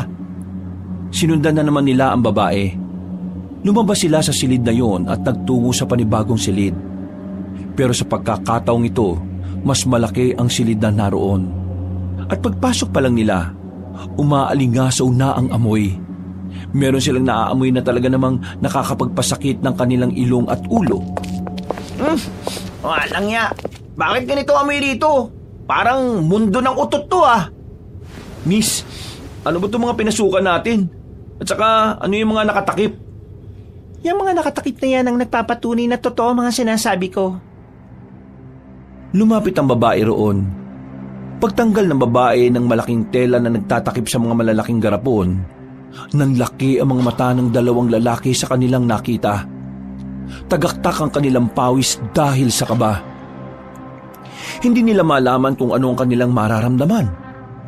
Hindi sila makapagsalita habang nakatingin sa mga garapon na naglalaman ng iba't ibang parte ng katawan ng tao. Teka, ano yan? Tama ba nakikita namin? Miss, seryoso to? Parang ano yan ah? Parang... Oo, katawan yan ng mga tao. Yang mga yan ay galing sa mga patay at buhay na tao. Ha? Ang mga aswang ay kumukuha ng mga patay na tao sa morgue para kunin ang mga laman loob at karne. Pero may ibang aswang na kumukuha ng buhay na tao at buhay din nilang kinakatay. Pagkatapos, dadalhin nila sa amin para iluto. Sinaulo ka rin naman pala talaga eh. Kung alam mo naman palang karne o katawan ng tao yun, bakit nyo pa niluluto? Aswang ka rin siguro ano? Sinabi ko na kanina, hindi ako aswang. At malabong maging aswang ako dahil isa akong... Lumayo ka sa amin! Siguro sinasabi mo lang ang mga to para makain mo kami, no? Kung ako magiging aswang, hindi ko kayo kakainin. Wala akong mapapala sa inyo. Mukhang hindi gumagana ang utak nyo eh. Ay, wag mo kaming ginaganyan ha. Aswang ka no? Anong gagawin mo sa amin? Ilalagay mo rin ba kami sa malalaking garapon na yan? Hindi nga ako aswang. Isa lang akong tao. Ano bang mahirap intindihin sa bagay na yon? Nandito ako para tulungan kayong makaalis dito. Kasi kung hindi kayo aalis dito, baka dito na kayo mamatay. Magiging kagaya kayo ng mga tao na ginagawa lang putahe ng mga aswang. Sagutin mo tanong namin. Kung alam niyong karne at katawan ng taong niluluto nyo, bakit nyo pa rin niluluto? Bakit pinagsisilbihan nyo mga aswang? Kung totoong tao ka lang, bakit hindi nila kayo ginagalaw o kinakain? Ano, sumagot ka! Dahil wala kami magawa kundi sundin sila. Isang matandang babae naman ang bigla na lang lumabas mula sa gilid. Maputi na ang buhok nito. May edad na pero kahit papaano ay halata na rin naman ang pagiging malakas nito. Lumapit ito sa kanila ng may seryosong tingin. Napapikit na naman si Ingo kay Bedger. Sino naman siya? Siya si Aling Demetria. Kasamahan ko siya sa kusina. 3 kami. Yung isa wala rito, nagluluto. Siya ang tumatayong pinuno sa aming 3. Hindi kami aswang. Kami ay mga pangkaraniwang tao lang.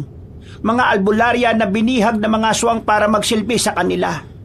Oo, nagsisilbi kami sa kanila bilang tagaluto nila.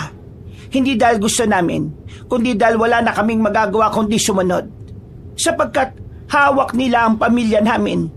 Kung hindi namin sila pagsisilbihan, papaslangin nila ang pamilya namin.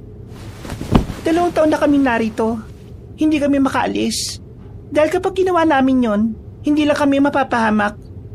Pinili namin na dito na lang kami para kahit papaano, payapa ang buhay ng pamilya namin. Kahit bantay sarado sila ng mga aswang. Hindi talaga kayo mga aswang? Totoo ba? Tingin mo kung aswang kami, gugustuhin pa namin kayong makatakas? Malay ba namin? Ang sabi kasi nila, mapanin lang ang mga aswang. Mali ko ba kung mga aswang kayo tapos niloloko nyo lang kami? Kailangan nyo nang umalis dito. Tutulungan namin kayo. Paano naman kami makakatulong sa inyo? Baka nga sarili namin hindi namin mailabas dito tapos tutulungan pa namin kayo. Kapag nakalabas kayo, hanapin nyo si Bentong. Siya ang makakatulong sa pamilya namin para makatakas sa poder ng mga aswang. At kapag nangyari yon, kami nang bahala rito kung paano kami tatakas.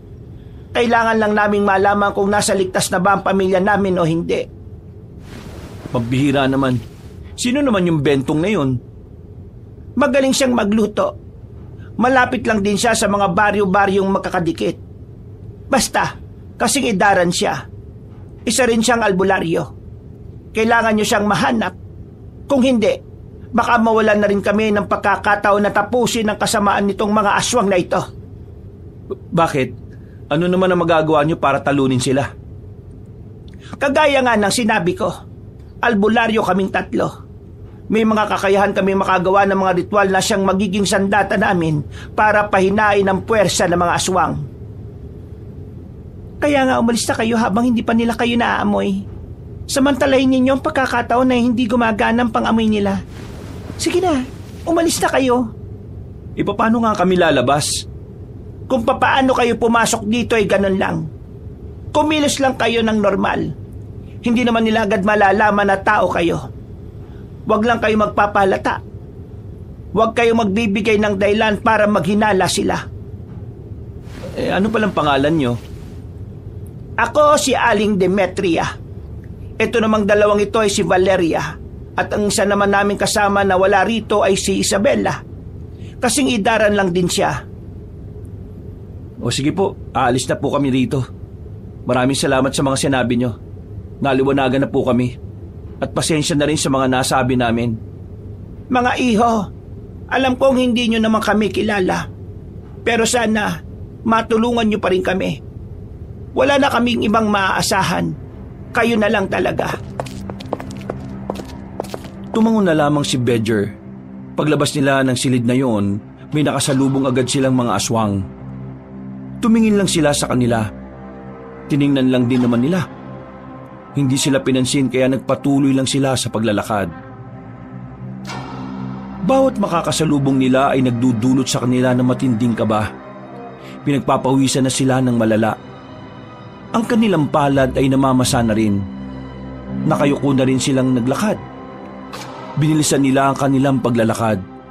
Pero nang makarating na sila sa lagusan na dinaraanan nila, nanlumo sila na makitang nakasarado na yon. Nanlambot ang dalawa. Hindi nila alam ang kanilang gagawin ng mga sandaling yon. Nang makita nilang may mga paparating, naganap sila ng kanilang matatagpuan. Nakapagtago sila sa isang silid na pinagtatambakan ng mga sira-sirang silya at lamesa. Huminga sila ng malalim. Pilit nilang ikinakalma ang kanilang sarili. Pre, anong gagawin natin? Hindi pwede magtagal dito. Narinig mo naman yung sinabi nila Aling Demetria kanina, di ba? Oo, narinig ko. Hindi naman ako bingi. Kumalma ka nga. Basta alokong hindi makapag-isip ng paraan kung ganyan ka. Sige nga, saan tayo dadaan? Pwede ba manahimik ka na nga muna? Mas lalo tayong hindi makakalis dito kung hindi ka kakalme. Hahanap tayo ng ibang daan paalis. Dapat pala nagtanong na tayo ron kanina sa dalawa. O ganito ang gagawin natin, Ingo. Makinig ka. Kapag hindi ka nakinig, mabubulilyaso talaga tayo. Lalabas tayo na parang walang nangyari. Normal lang ang lahat. Kikilos tayo ng gaya kanina. Hindi tayo pwede magmukhang kabado. Hindi tayo pwede maging kahina-hinala. Naintindihan mo? Oo, naintindihan ko. Kailangang isipin nila na aswang din tayo. Gagala tayo sa lugar na ito. Hahanap tayo ng daan para makakyat na tayo ulit. Tumango-tango lamang si Ingo. Humugot na muna siya ng malalim na paghinga. Paglabas nila ay kaswalang silang naglakad. Binabati-bati pa nila ang lahat ng makakasalubong. Nagiging epektibo naman ng mga yon dahil napapangiti pa ang mga aswang sa kanila. Nung mga oras na yon, bungakala nila ay magiging maayos na ang lahat. Pero isang pangyayari ang sumubok sa kanilang katatagan. Meron silang nakasalubong na aswang na lasing. Meron yung dalang bote at baso. Tumigil yon sa harapan nila. May mga kasama pa ito kaya hindi agad sila makadaan. Mga bago kayo dito. Sino kayo? Anong pangalan niya? Total bago kayo rito. Inumin niyo tong alak na ito. Ito ay bagong timpla lang sa kabilang tribo. Pinagalong ubas at dugo ng taong buntis. Nang marinig nilang dalawa ang sinabi ng lalaki, umarangkada na naman ang kanilang kaba. Batid nila kapag tinanggihan nila yon ay maaring magduda yun sa kanila. Tiningnan nila ang mga kasama ng lalaki. Masama ang tingin sa kanila ng mga yon. Kaya naman, kahit na alam nilang hindi nila kakayaning uminom ng dugo ng tao, ginawa nila yon dahil kailangan. Kinuha nila ang baso at uminom sila. Tigkalahating baso sila pero pinilit nilang inumin. Umalis sa mga aswang na patawa-tawa pa. Nang masigurong wala na mga yon, pumasok sila sa isang bakanting silid at doon isinuka ang kanilang ininom. Hindi nila masikmura na uminom sila ng dugo ng tao. Kung pwede nga lang nilang dukutin palabas ang ininom, ay gagawin nila. Pulang-pula ang mukha ng dalawa dahil doon. Pero kahit na ganon, malaki na rin ang pasasalamat nila dahil nagawa nilang lampasan yon. Pre, pakiramdam ko kapag tumagal pa tayo rito, magiging aswang na rin tayo eh. Kaya nga kailangan na natin makalabas dito. Hindi rin tayo pwedeng abutin ng gabi rito. Eh kung balikan na natin sila Aling Demetria, baka matulungan nila tayo makatakas dito. Yun nga din ang naiisip ko eh. Tara na.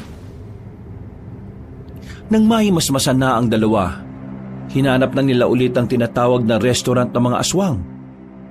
Hindi nagtagal ay nakita na rin naman nila yon. Kita nilang abala sila Valeria sa kakaluto sa loob ng kusina. Sumimpli lang sila ng lapit doon. Agad din naman silang nilapitan ni Valeria. Anong ginagawa niyo dito? Di ba ang sabi namin umalis na kayo? Paano kami makakalis dito sa lugar na ito? Inakasarado na yung dinaanan namin kanina. Valeria, kami na muna ni Isabel ang bahala rito sa kusina. Samahan mo sila at dalhin mo sila sa isa pang lagusan. Kaya ba nila sinarado yung dinaanan namin kasi alam nilang may nakapasok na ibang tao? Hinaan mo lang ang boses mo. Nakikita mo ang lahat ng mga kumakain na yan. Lahat yan naswang. Kapag narinig ka niyan, tapos kayo. Tara, sumama na kayo sa akin. Kahit na papaano, nagkaroon ng pag-asa ang dalawang binata. Sinundan nila ang dalaga. Kaswalang silang naglalakad sa mahabang pasilyo. Lahat ng nakakasalubong nila ay binabati ni Valeria. Sa tagal ba naman kasi ng babae sa lugar na yon, hindi na rin nakakapagtaka na maraming aswang na rin ang nakakakilala rito. Dito na muna kayo. Delikado sa labas. Ha? Bakit? Sino ba yung nakakasalubong natin? Si Loresca. Loresca? Babae ba yun? Matandang lalaki yung nasa labas ah. Hindi porke Loresca babae na. Loresca ang pagkakakilala sa kanya ng lahat ng aswang, kaya yun ang tawag sa kanya. Siya ang pinuno ng mga aswang sa probinsyang ito. Siya ang punot dulo ng lahat ng ito. Hindi niya kayo pwede makita. Sa lahat ng aswang na narito, siya lang ang may pang-amoy. Magaling din siyang kumilatis. Matanong ko lang. Bakit ba karamihan sa mga aswang dito walang pang-amoy? Sumpa yun sa kanila. Natanging si Loresca lang ang nakaligtas sa sumpang yun. Hanip, may sumpa-sumpa rin pala sa ganito? Huwag na muna kayong magsalita. Malapit na sila. Sandaling itinikom ng dalawa ang kanilang bibig. Palakas ng palakas ang tibok ng kanilang puso.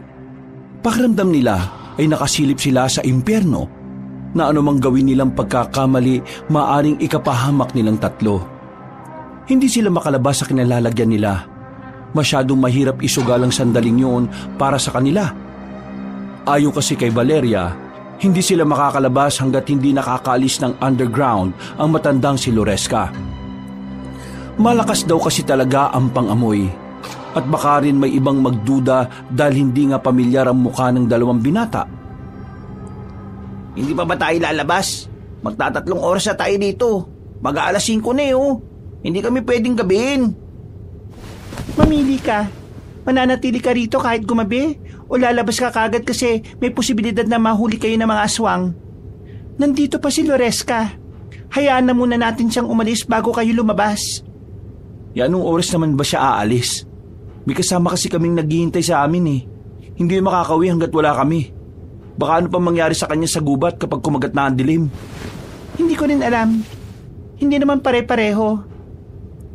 Paano naman natin malalaman na nakalis na pala siya? Maya-maya lalabas ako dito. Kayo naman, mananatili lang kayo rito. Huwag kayong aalis kahit na anong mangyari, ha? Naintindihan niyo ba ako? Tumango na lamang ang dalawang lalaki. Maya-maya pa, iniwan na nga sila ni Valeria. Mas kinakabahan ng dalawa dahil sa ideyang baka bigla na lang may pumasok na aswang sa kinalalagyan nila. Todo dasal ang kanilang ginawa. Pero nakahinga naman sila ng maluwag nang magbalik na sa kanila ang dalaga. Kailangan na natin makaalis dito. Umalis na si Loresca. Madilim na ba sa labas? Oo, gabi na. Naku naman. Ano ba? Magrereklamo ka na lang ba o sasama na kayo sa akin paalis? Tara na, ang mahalaga makaalis na tayo rito. Naglakad sila ulit ng normal. Sa puntong ito ay wala na silang nakakasalubong na aswang. Nang malapit-lapit na sila sa lagusan, nakita nilang may dalawang lalaking bantay sa gilid. Kinakabahan na naman si Badger. Kung siya lang kasi, ay kaya niyang itago ang kaba niya. Pero nababahala siya para kay Ingo. Dumiretso lang kayo. Huwag niyo silang papansinin. Kumilos lang kayo na parang kagaya ng aswang. Sinunod nila ang sinabi ni Valeria. Maya-maya lang ay nalagpasan na rin nila yun. At nakaakyat na sila ng hagdanan. Binilisan nila ang paglalakad nang makalabas na sila roon. Oh, nandito. Bilisan niyo. Umalis na kayo. Teka. Saan ang direksyon para madali kami makaalis dito sa bundok na ito? Diretsuhin niyo lang to. Sabay kumaliwa kayo kapag nakita niyo yung puno ng nara. Huwag kayong kakanan. Doon dumadaan ang mga aswang na papunta sa restaurant namin. Paano naman yung isa naming kasama? Kayo na bahalang umanap sa kanya. Kailangan ko nang bumalik. Hindi ako pwede magtagal dito sa labas. Nagmamadali nang umalis ang babaeng si Valeria. Napapailing na lamang si Badger. Mangangapa na naman kasi sila kung saan nila hahanapin ang kanilang kaibigan na si Franco. Pero sinunod nila ang sinabing direksyon ni Valeria. Dumiretso sila hanggang sa makita na nga nila ang puno ng nara. Bago sila kumaliwa, nakita nila ang grupo ng aswang na paparating. Nagtago sila sa gilid ng punong nara. Nagtindigan ang kanilang balahibo nang makita nilang may bitbit na namang tao ang mga yon. Dahil sa liwanag ng mga lamparang dala ng mga yon, nakita pa nila ang umaagos na dugo mula sa katawan ng mga bitbit na tao. Grabe, ang dami na yata nilang nabibiktima. Kawawa naman yung mga taong yun. Kaya nga napapaisip din ako eh. Napapaisip na ano? Napapaisip ako kung tutulungan ba natin sila, Valeria. Kasi kung tutulungan natin sila, baka may tsansang mapigil ang mga ginagawa ng mga aswang.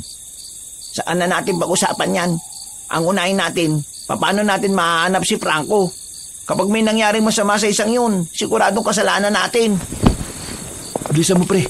Baka mamaya may makakita pa sa atin dito. Ito na nga, binibilisan na nga eh. Madilim ang dinaanan nila, kaya hindi naging ganun kadali ang mga sandaling yun para sa kanila. Bawat hawi nila sa mga halaman ay nasusugatan sila dahil sa mga tinik na nakalitaw roon. Tumagal na sila ng halos kalahating oras sa kakahanap ng lugar na pinag-iwanan nila kay Franco. Pero nang dumating sila roon, wala na ang lalaki. Ang tanging naroon na lamang ay naiwanan ni Franco ang lalagyan ng tubig. Agad na dumaloy ang kaba sa dalawang binata. Nagsumiksik agad sa utak nila na baka may nangyaring masama sa kanilang kaibigan. Kaya naman, hindi sila nagsayang ng oras. Nilibot nila ang paligid. Pero sa kasamaang palad, wala silang nakitang Franco kahit na anino lang nito. Ito na nga ba sinasabi ko, pre? Paano pala kung isa si Franco sa bitbit ng mga aswang kanina? Paano kung nakuha na siya ng mga aswang? Paano kung wala na... Tumigil ka nga! Hindi nakakatulong yung kakaisip mo ng ganyan eh. Kasalanan ko to eh. Kung di ko na lang sana sinabi na gusto ko makakita ng aswang, hindi sana hindi tayo makakaisip na iwan siya. Kasalanan ko to. Kasalanan ko. Tumigil ka na nga!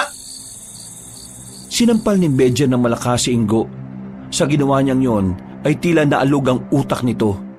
Dahilan para matauhan ang binata. Kumalma ka lang, okay? Kalma! Nararamdaman ko na nasa maayos siyang kalagayan. Hindi siya mapapahamak. Kailangan lang natin maging positibo. Naintindihan mo ba ako? Anong gagawin natin ngayon? Hindi tayo uuwi hanggat hindi natin nakikita si Franco. Tumango na lamang si Ingo bilang pagtugon. Nang maging kalmado na si Ingo, ay pinagpatuloy na rin nila ang paghahanap kay Franco. Pero hindi pa man sila nakakalayo, naririnig na nila ang tinig ng binata na sumisigaw-sigaw ng tulong.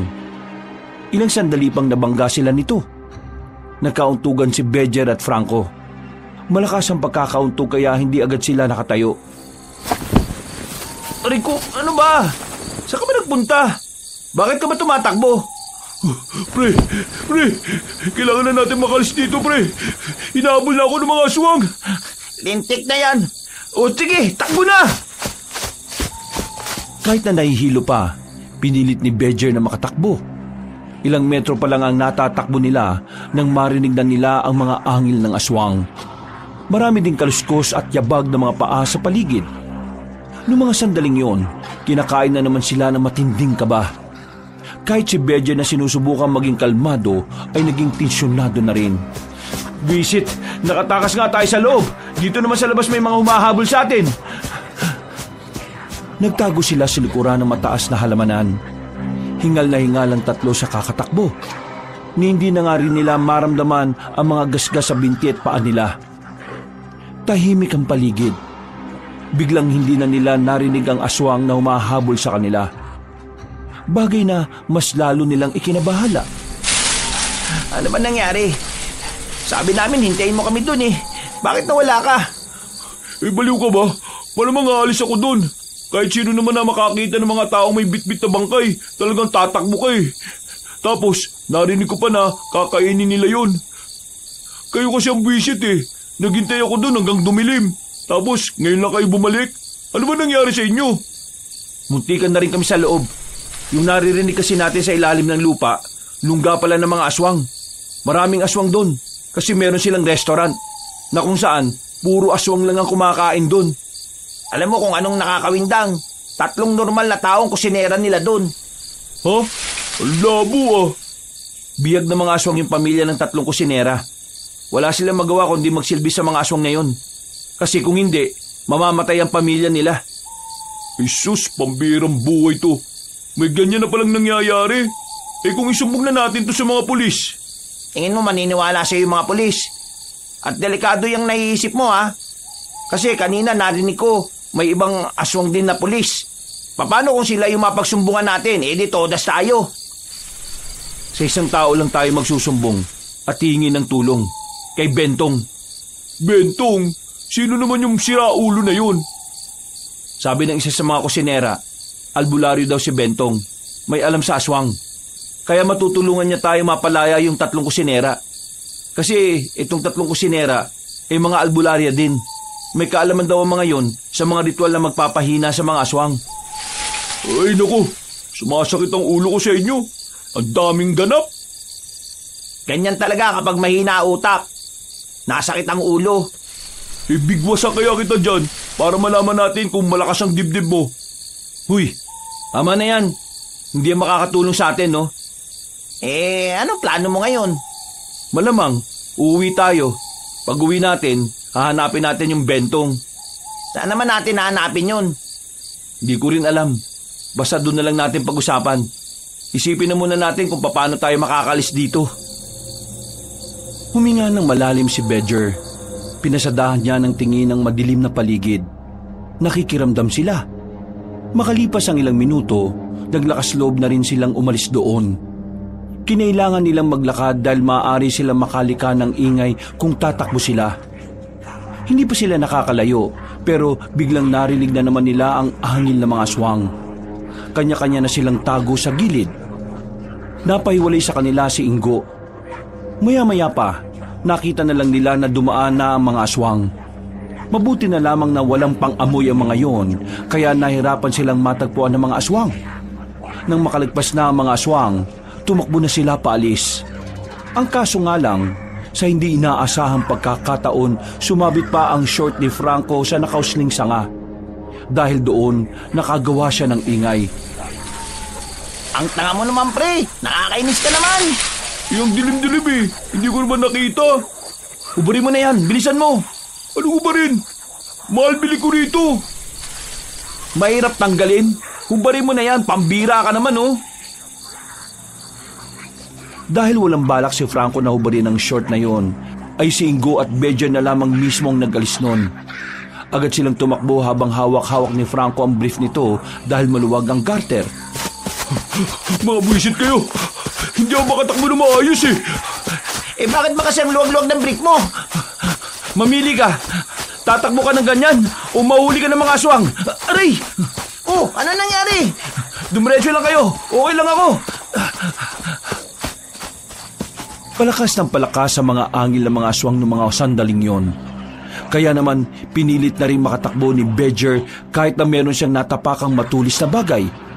Dahilan para maging duguan ng paa niya. Lintik naman to. Hindi kasi nag-iingat eh. Mamaya ka na mag-sermon. Putik naman oh. Hindi nagtagal, nakita na rin nila ang kalsada. Mas binilisan pa nila ang kanilang pagtakbo. Nang marating na nila yon, napansin nilang hindi na sumusunod ang mga aswang sa kanila. Sinamantala na nila ang pagkakataon. Kumaripas pa sila ng kumaripas. Nang medyo malayo na sila roon, ay tumigil na muna sila sa gilid ng kalsada. Pre, ayos ka lang? Oh, ayos lang ako. Masakit lang ng kaunti. May natapakan yata akong bote kanina eh. Ako hindi ayos. Nahahamugan na itong betlog ko eh. Wala na ba yung mga aswang? Parang hindi ko na kaya maglakad eh. Lalong sumasakit kapag tinatapak ko. Franco, buhatin mo na lang si Badger. Ha? Buwang ka ba? Kita mo ang luwag ng brief ko? Buhatin mo na si Badger. Ako nang hawak sa brief mo para hindi malaglag. Wag na. Magpahinga na lang muna tayo. Maya-maya eh, kaya ko na ulit maglakad. Pasensya na kayo ha. Pasensya sa alin? Pasensya na kasi nadamay pa kayo rito. Ako lang naman ang may gusto makuha yung mga sangkap eh. Pero pati tuloy kayo, nasa alanganin din ang buhay nyo. Ano ka ba? Hindi ka naman namin sinisisi, no? Kahit na, kung hindi nyo ako sinamahan, wala kayo rito. Hindi kayo malalagay sa ganitong senaryo. Pre, magtino ka nga. Wala namang sumisisi sa iyo eh. Nandito kami kasi gusto naming tulungan ka. Kasi ang tagumpay mo, tagumpay na rin namin. Gusto namin makuha mo at maiuwi mo yung sangkap kasi gusto namin makatikim na masarap na adobo mo. Hindi yung puro ka na lamang imbento. Inakbayan ni Ingo si Badger para pagaanin ang kalooban nito. Bumuntong hininga na lamang din ang binata. Napapangiti siya. Nagpapasalamat siya dahil kahit na hindi naging maganda ang paglalakbay nila, hindi pa rin nagagalit sa kanya ang dalawa niyang kaibigan. Ang problema natin ngayon, paano tayo uuwi? Saan kaya dito yung dadaanan natin? Tingin ko dito eh. Oo, dyan siguro. Dyan na lang tayo dumaan. Pero mas maganda siguro kung magpapaumaga na tayo rito. Saan tayo matutulog? Doon oh. Tinuro ni Badger ang lumang waiting shed sa kabilang kalsada. Lumapit sila roon at inayos nila ang mga nakatambak na kahoy doon. Naglatag na lang din sila ng dahon ng saging na nakuha nila sa gilid ng kalsada. O sige na, pahinga na muna kayo. Ako na lang muna magbabantay. Franco, pre, gusto mong palit muna tayo ng brief? Sira ulo ka ba? Nanahimik na lamang sila ng mga sandaling yon. Sinamantala nila ang katahimikan ng gabi para magpahinga. Pero kahit na anong gawin nila, hindi pa rin sila makatulog. Hindi sila komportable sa lugar. Pre, kumusta yung sugat mo? Masakit pa rin, pero buti tumigil na sa paglabas ng dugo. Kung hindi mo pa rin kaya maglakad mamaya, ipapasa na lang kita ah. Basta, pairam ng short mo ah. Loko, di ako naman yung nakabrief lang. Alauna na ng madaling araw noon, hindi pa rin nawawala ang kaba nila sa dibdib. Nakakadagdag pa sa pananayo ng kanilang balahibo ay ang malamig na simoy ng hangin. Pero wala silang magawa. Hinintay na lang talaga nilang sumapit ang kinaumagahan, saka pa lang sila nagkaroon ng lakas ng loob umalis. Sa kanilang paglalakad, may tricycle silang nasakyan. Naawa sa kanila ang driver nang malaman na sugatan si Bedger. At nang makitang walang short si Franco. Mga bandang 8:00 ng umaga, nakabalik na rin sila ng kanilang baryo. Agad silang nagtungo sa bahay ni Bedger para makapagpalit ng suot. Nilinisan na rin nila ang kanilang mga sugat, lalong-lalo na ang kay Bedger. Pagsapit ng tanghali, biglang sumakit ang paa ni Bedger, pero sakto naman na napadaan sa bahay niya si Mang Ben. Nalaman na meron siyang sugat sa paa. Bukod pa rito, nilalagnat na rin si Bedger. Hindi nagdalawang isip ang matandang si Ben na tulungan sila. Inasikaso nito si Bedger gamit ang mga halamang gamot na binalikan pa nito sa bahay. Nagtataka nga sila nung oras na yon kung bakit parang mahusay na manggagamot si Mang Ben. Samantalang ang pagkakaalam lang naman nila ay masarap itong magluto. Dakong 12:00, naging maayos na rin ang pakiramdam ni Bedger. Namamangha si Bedger para kasing may himalang nangyaring nawala na ang lagnat niya. At hindi na rin masakit ang sugat niya sa paa. Naitutukod na nga rin niya ang kanyang paa. Mang Ben, maraming salamat ha. Ang galing mo. Nawala agad yung kirot ng paa ko. Pero, doktor ka ba? Bakit may alam ka sa ganito? Oo nga, iba kilos mo eh. Marunong ka, Mang Ben. Mang Ben, albularyo ka ba? Kasi ganyan na ganyan yung mga albularyo na napapanood ko sa pelikula eh. Ako? Albularyo? Bakit ko kailangang sagutin ang mga tanong na yan? Hindi mo naman kasi kailangan sagutin. Namangha lang kami sa'yo. Hindi ka lang pala magaling magluto, magaling ka rin manggamot. At saka, kung albularyo ka kasi, itatanong sana namin kung may kilala kang Mang Bentong.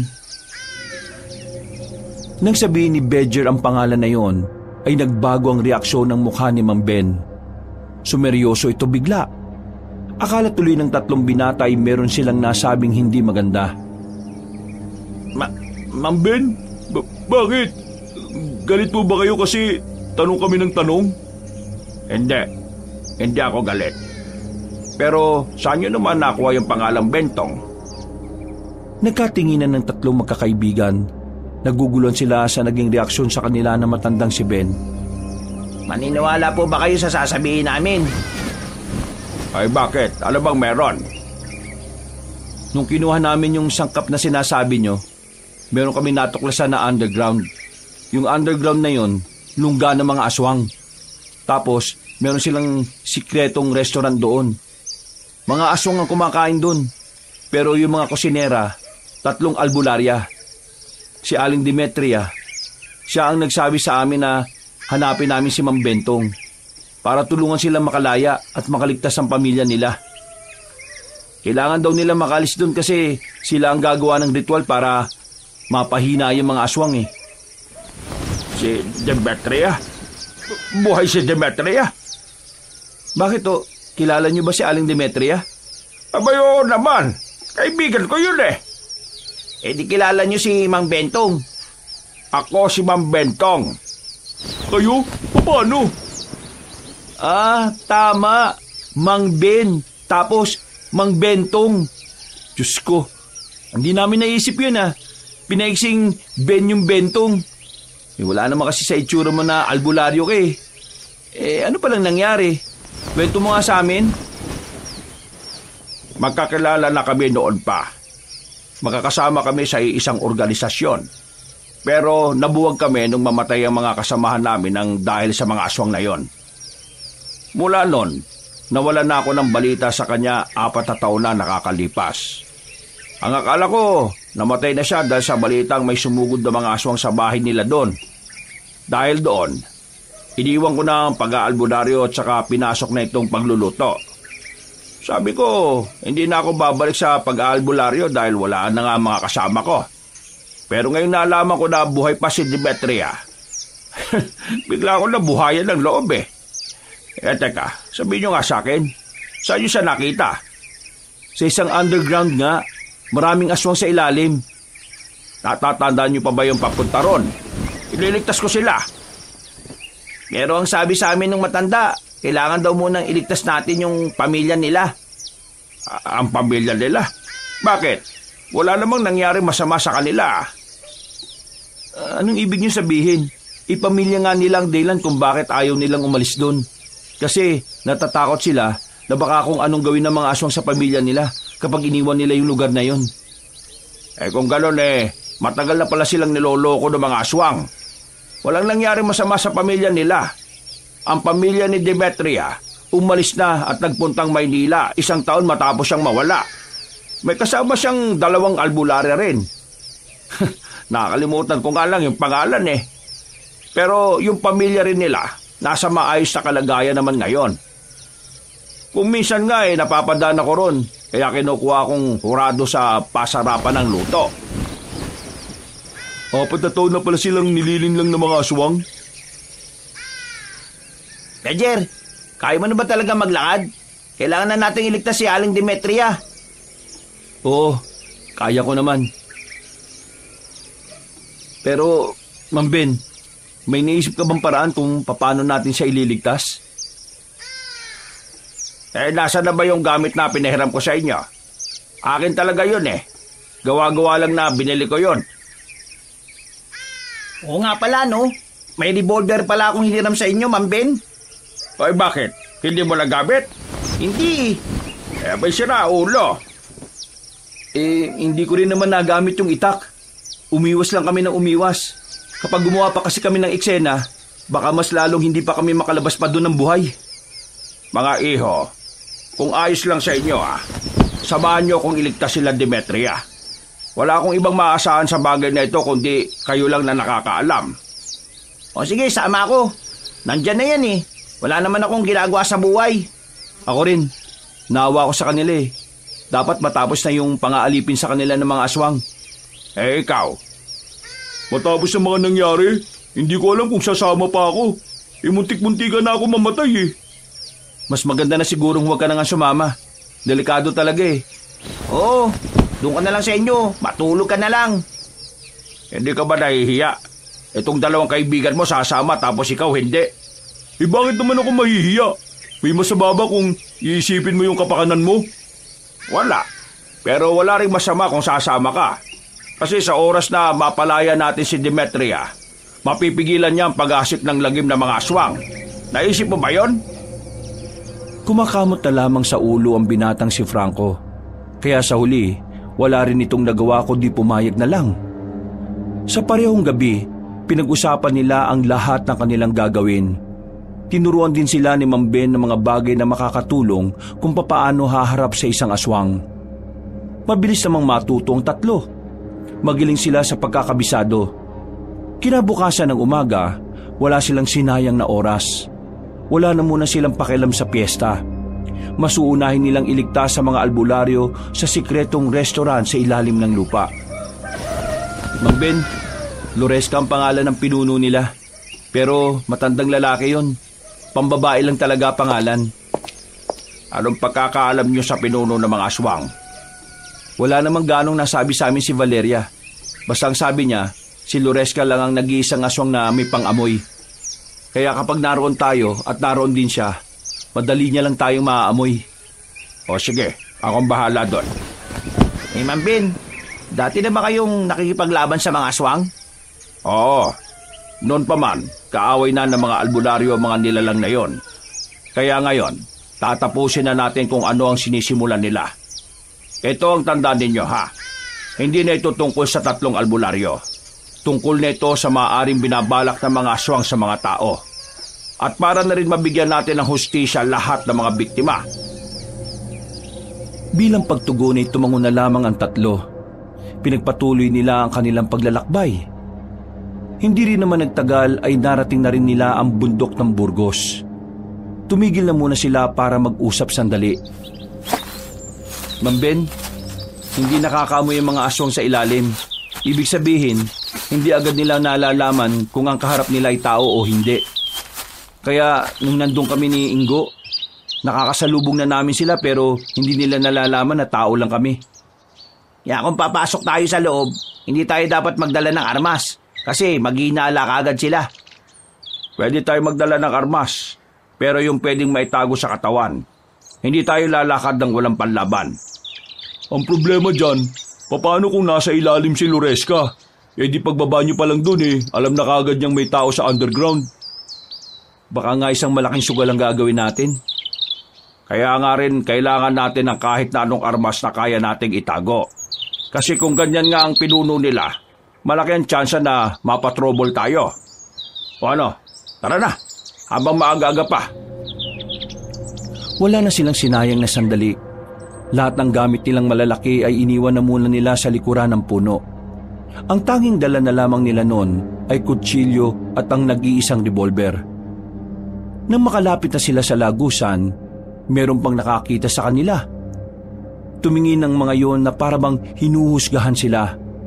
Pero hindi nila pinansin. Diretso lang sila pababa. Habang naglalakad na sila sa mahabang pasilyo na yon, naririnig pa nila ang mga nagkakasiyahang mga aswang. May mangilan-ngilan din silang nakakasalubong ng mga lasing. Nung oras nga na yon, ay pinagdarasal nila na sana hindi na sila painumin ulit ng dugo ng tao. Malayo pa ba? Malapit na tayo. Kumilos lang kayo ng normal Hindi sila pwede makahalata sa atin dahil wala tayong lalabasan dito na malapit. Huminga ng malalim si Badger. Aminadong kinakabahan na rin siya. Pero pilit niyang kinukondisyon ng kanyang kalooban. Hindi siya pwedeng magpadala sa kanyang emosyon dahil siya ang inaasahan ni Ma'am Ben. Ma'am Ben, ayun na yung restaurant Binilisan na lang nila ang kanilang paglalakad. Nang makalapit na sila sa mismong counter ng restaurant, nanlalaki ang mga mata ni Aling Demetria nang makita sila. Demetria, itatakas namin kayo rito. Maraming salamat sa Diyos at dumating kayo. Huwag po kayong magpapaalata Nakatingin na po rito yung mga kumakain. Valeria, sumunod kayo sa amin. Doon sa lugar kung saan pinakita mo sa amin yung malalaking garapon. Sige, bilisan nyo. Kilos normal lang Lumabas sila ng restaurant. Kahit na parang nakakalata na sa kanila ang ibang aswang na naroon, itinuloy pa rin nila ang kanilang plano. Nagmamadali silang naglakad hanggang sa narating na nga nila ang sinasabing silid. Pagpasok nila roon, nakita na rin ni Mang Ben ang mga parte ng katawan ng mga taong naroon. Diyos ko, mga demonyo talaga ang mga aswang. Ilang oras ba natin silang hihintayin? Baka mamaya may makakita sa atin dito. Basta ganito lang ang gagawin natin. Sakaling may pumuntang aswang dito, kumilos lang tayo ng kalmado. At kapag tinanong kung anong ginagawa natin, sabihin natin na gusto natin kumain ng hilaw. Naghintay silang 4 doon. Pero 20 minutos na ang nakalilipas, hindi pa rin sila sinisipot ng 3 albularya. Nag-alala na si Badger na baka kung ano nang nangyari sa mga yon. Pero nakahinga lang sila ng maluwag nang pumasok na rin ang mga yon sa loob ng silid. Hindi tayo lalabas dito. Doon tayo dadaan. Merong daanan dyan patungo sa kabilang pasilyo. Kakaunting aswang lang ang dumaraan doon kaya mas ligtas doon. Samantalayin na natin ang pagkakataon na wala si Loresca. Unahan mo, Ingo. Ako na rito sa likuran. Alright, walang problema. Maingat silang lumabas sa silid na yon. Kahit na kinakabahan, kinailangan pa rin nilang maglakad ng normal. Pero nang malapit na silang makalabas, bigla na lamang nakahalata ang isang aswang. Napansin kasi ng aswang si Franco na tingin ng tingin. Maya-maya pa, Umalulong na ang mga aswang na iyon, dahilan para tuluyan ng maalarma ang mga nilalang. Wala silang sinayang na pagkakataon, mabilis silang nakalabas doon. Tuluyan na silang nakaalis at nakarating sa bahay ni Mang Ben. Bentong, kailangan na naming simulan ng ritual. Ang mga aswang na naroon ay mga dating tao. Isinumpa lang sila ni Loresca kaya nagkaganon sila. Bigyan mo lang ako ng gamit. Ibabalik namin sa dati ang mga biktima ni Loresca. Aalis kami rito sa bahay ko. Ililigaw namin ang mga aswang. Hindi sila maaaring mapunta rito dahil dito kayo magre-ritual. Kayo tatlo, sumama kayo sa akin. Babalikan natin sila. Samantalayin natin na tirik ang araw. Mas mahina sila sa ganitong oras. May alam akong paraan para makalabang tayo sa laban. Ngumiti ng nakakaloko matandang lalaki. Nang makalis na sila ng bahay, sinimulan na rin ng 3 albularyo ang kanilang isasagawang ritual. Habang silang 4 naman, tumungo na agad sila sa kagubatan. Inaabangan nila ang posibilidad na pagdating ng mga aswang, haharangin na nila yon para hindi makalapit pa sa baryo. Paano pala natin malalaman na tapos na yung ritual? May dala akong cellphone. Binigay ko ang numero ko sa kanila. Tatawag sila kapag ayos na.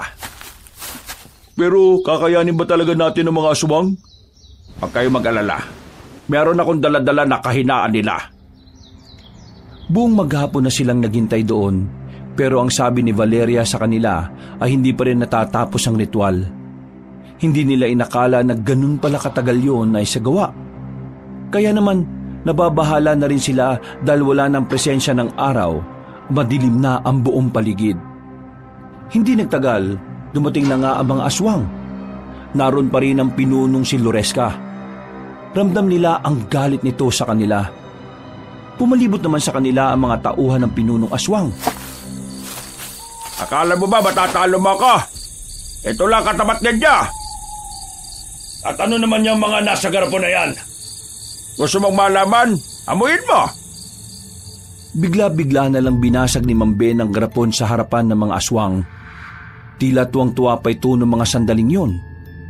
Nagawa pa talaga nitong ipaliwanag kung papaano niya nagawa ang bagay na yon. Ang garapon na yan ay ang inipong kong utot sa loob ng 4 na taon. May basbas yan ang pinakamalakas na albularyo ng Mindanao. Ang sino mang makakalanghap nito ay makakaramdam na matinding pagkahilo at paghihina. Ako lang ang hindi maapektuhan dahil utot ko yan. Nagkakamali ka yata ng pagkakaintindi sa kakayahan ko. Napansin na lamang ni Mang Ben na unti-unti nang napahiga ang mga aswang. Pagtingin naman niya sa 3 binata ay naapektuhan din pala ang mga yon. Pambira ka naman, Mang Ben. Pati kami apektado eh. Ay, oo nga pala. Nawala sa isip ko. Pero ayos na yan. Ang malaga, maglalabang kami nitong matandang to ng kami lang. Manda ka! Lumusob na si Mang Ben. Tinaga niya yon ng ilang beses. Pero nagagawa siyang ilagan ni Loresca. Nang mahawakan nito ang kanyang kamay, agad siya nitong hinila at binuhat. Binalibag siya sa lapag na parabang isa lang siyang papel. Tumama ang likod ni Mang Ben sa lapag. Pero sinubukan pa rin itong makabangon. Muli itong umatake. Pero sa puntong yon ay kamao na lamang ang gamit nito. Kaso nahawakan siya ulit ni Loresca. Napatingin si Mang Ben na makakuha ito ng tamang pagkakataon. Nasuntok niya sa mukha ang aswang. Nanggigigil ito sa kanya. Tuluyan ng pumangit ang itsura ni Loresco. Galit na galit ito habang nagpapalit yun ng anyo. Kinuha ulit ni Mang Ben ang itak. Tinaga niya yon pero agad ulit yung nakailag. Walang iya ka! Mailap ka pala talaga! Ang aswang naman ang umatake sa kanya. Hinuwakan siya sa damit. Akmang ililipad siya sa itaas pero sinuntok niya ang aswang sa pagitan ng hita. Nabitiwan siya agad nun. Namimilipit sa sakit ang aswang. Wisit ka! Bakit mo ako binayagan? Baka hindi na ako magkaanak nito Magtigil ka nga, aswang ka! Matanda ka na! Hindi na titigas yung manoy pa! Bakit ganyan kayo mag-usap? Magkaibigan ba kayo? Wala akong kaibigan na ganyang kapagit. Manda ka sa akin, aswang! Tatapusin na kita! Muling tinaga ni Ma'am Ben si Loresca, pero nakailag yon sa kanya. Umatras ang aswang, pero bigla itong nawala ng balanse kaya natumba si Loresca. Malakas ang pagkakabagsak nito. Tumama ang ulo nito sa bato. Nagtataka sila kung bakit hindi na yung bumangon. Nang lapitan niyo ni Ma'am Ben, napagtanto niyang wala na yung malay. Hindi ba lang ako pinagpawisan? Nakakadismaya naman tong laban na ito. Namatay dahil sa bagok yung kalabang ko eh. Ma'am Ben, hindi pa rin kami makabangon. Ang baho talaga ng utot mo. Ma'am Ben, sa likod mo! Huwag ka muna magdiwang!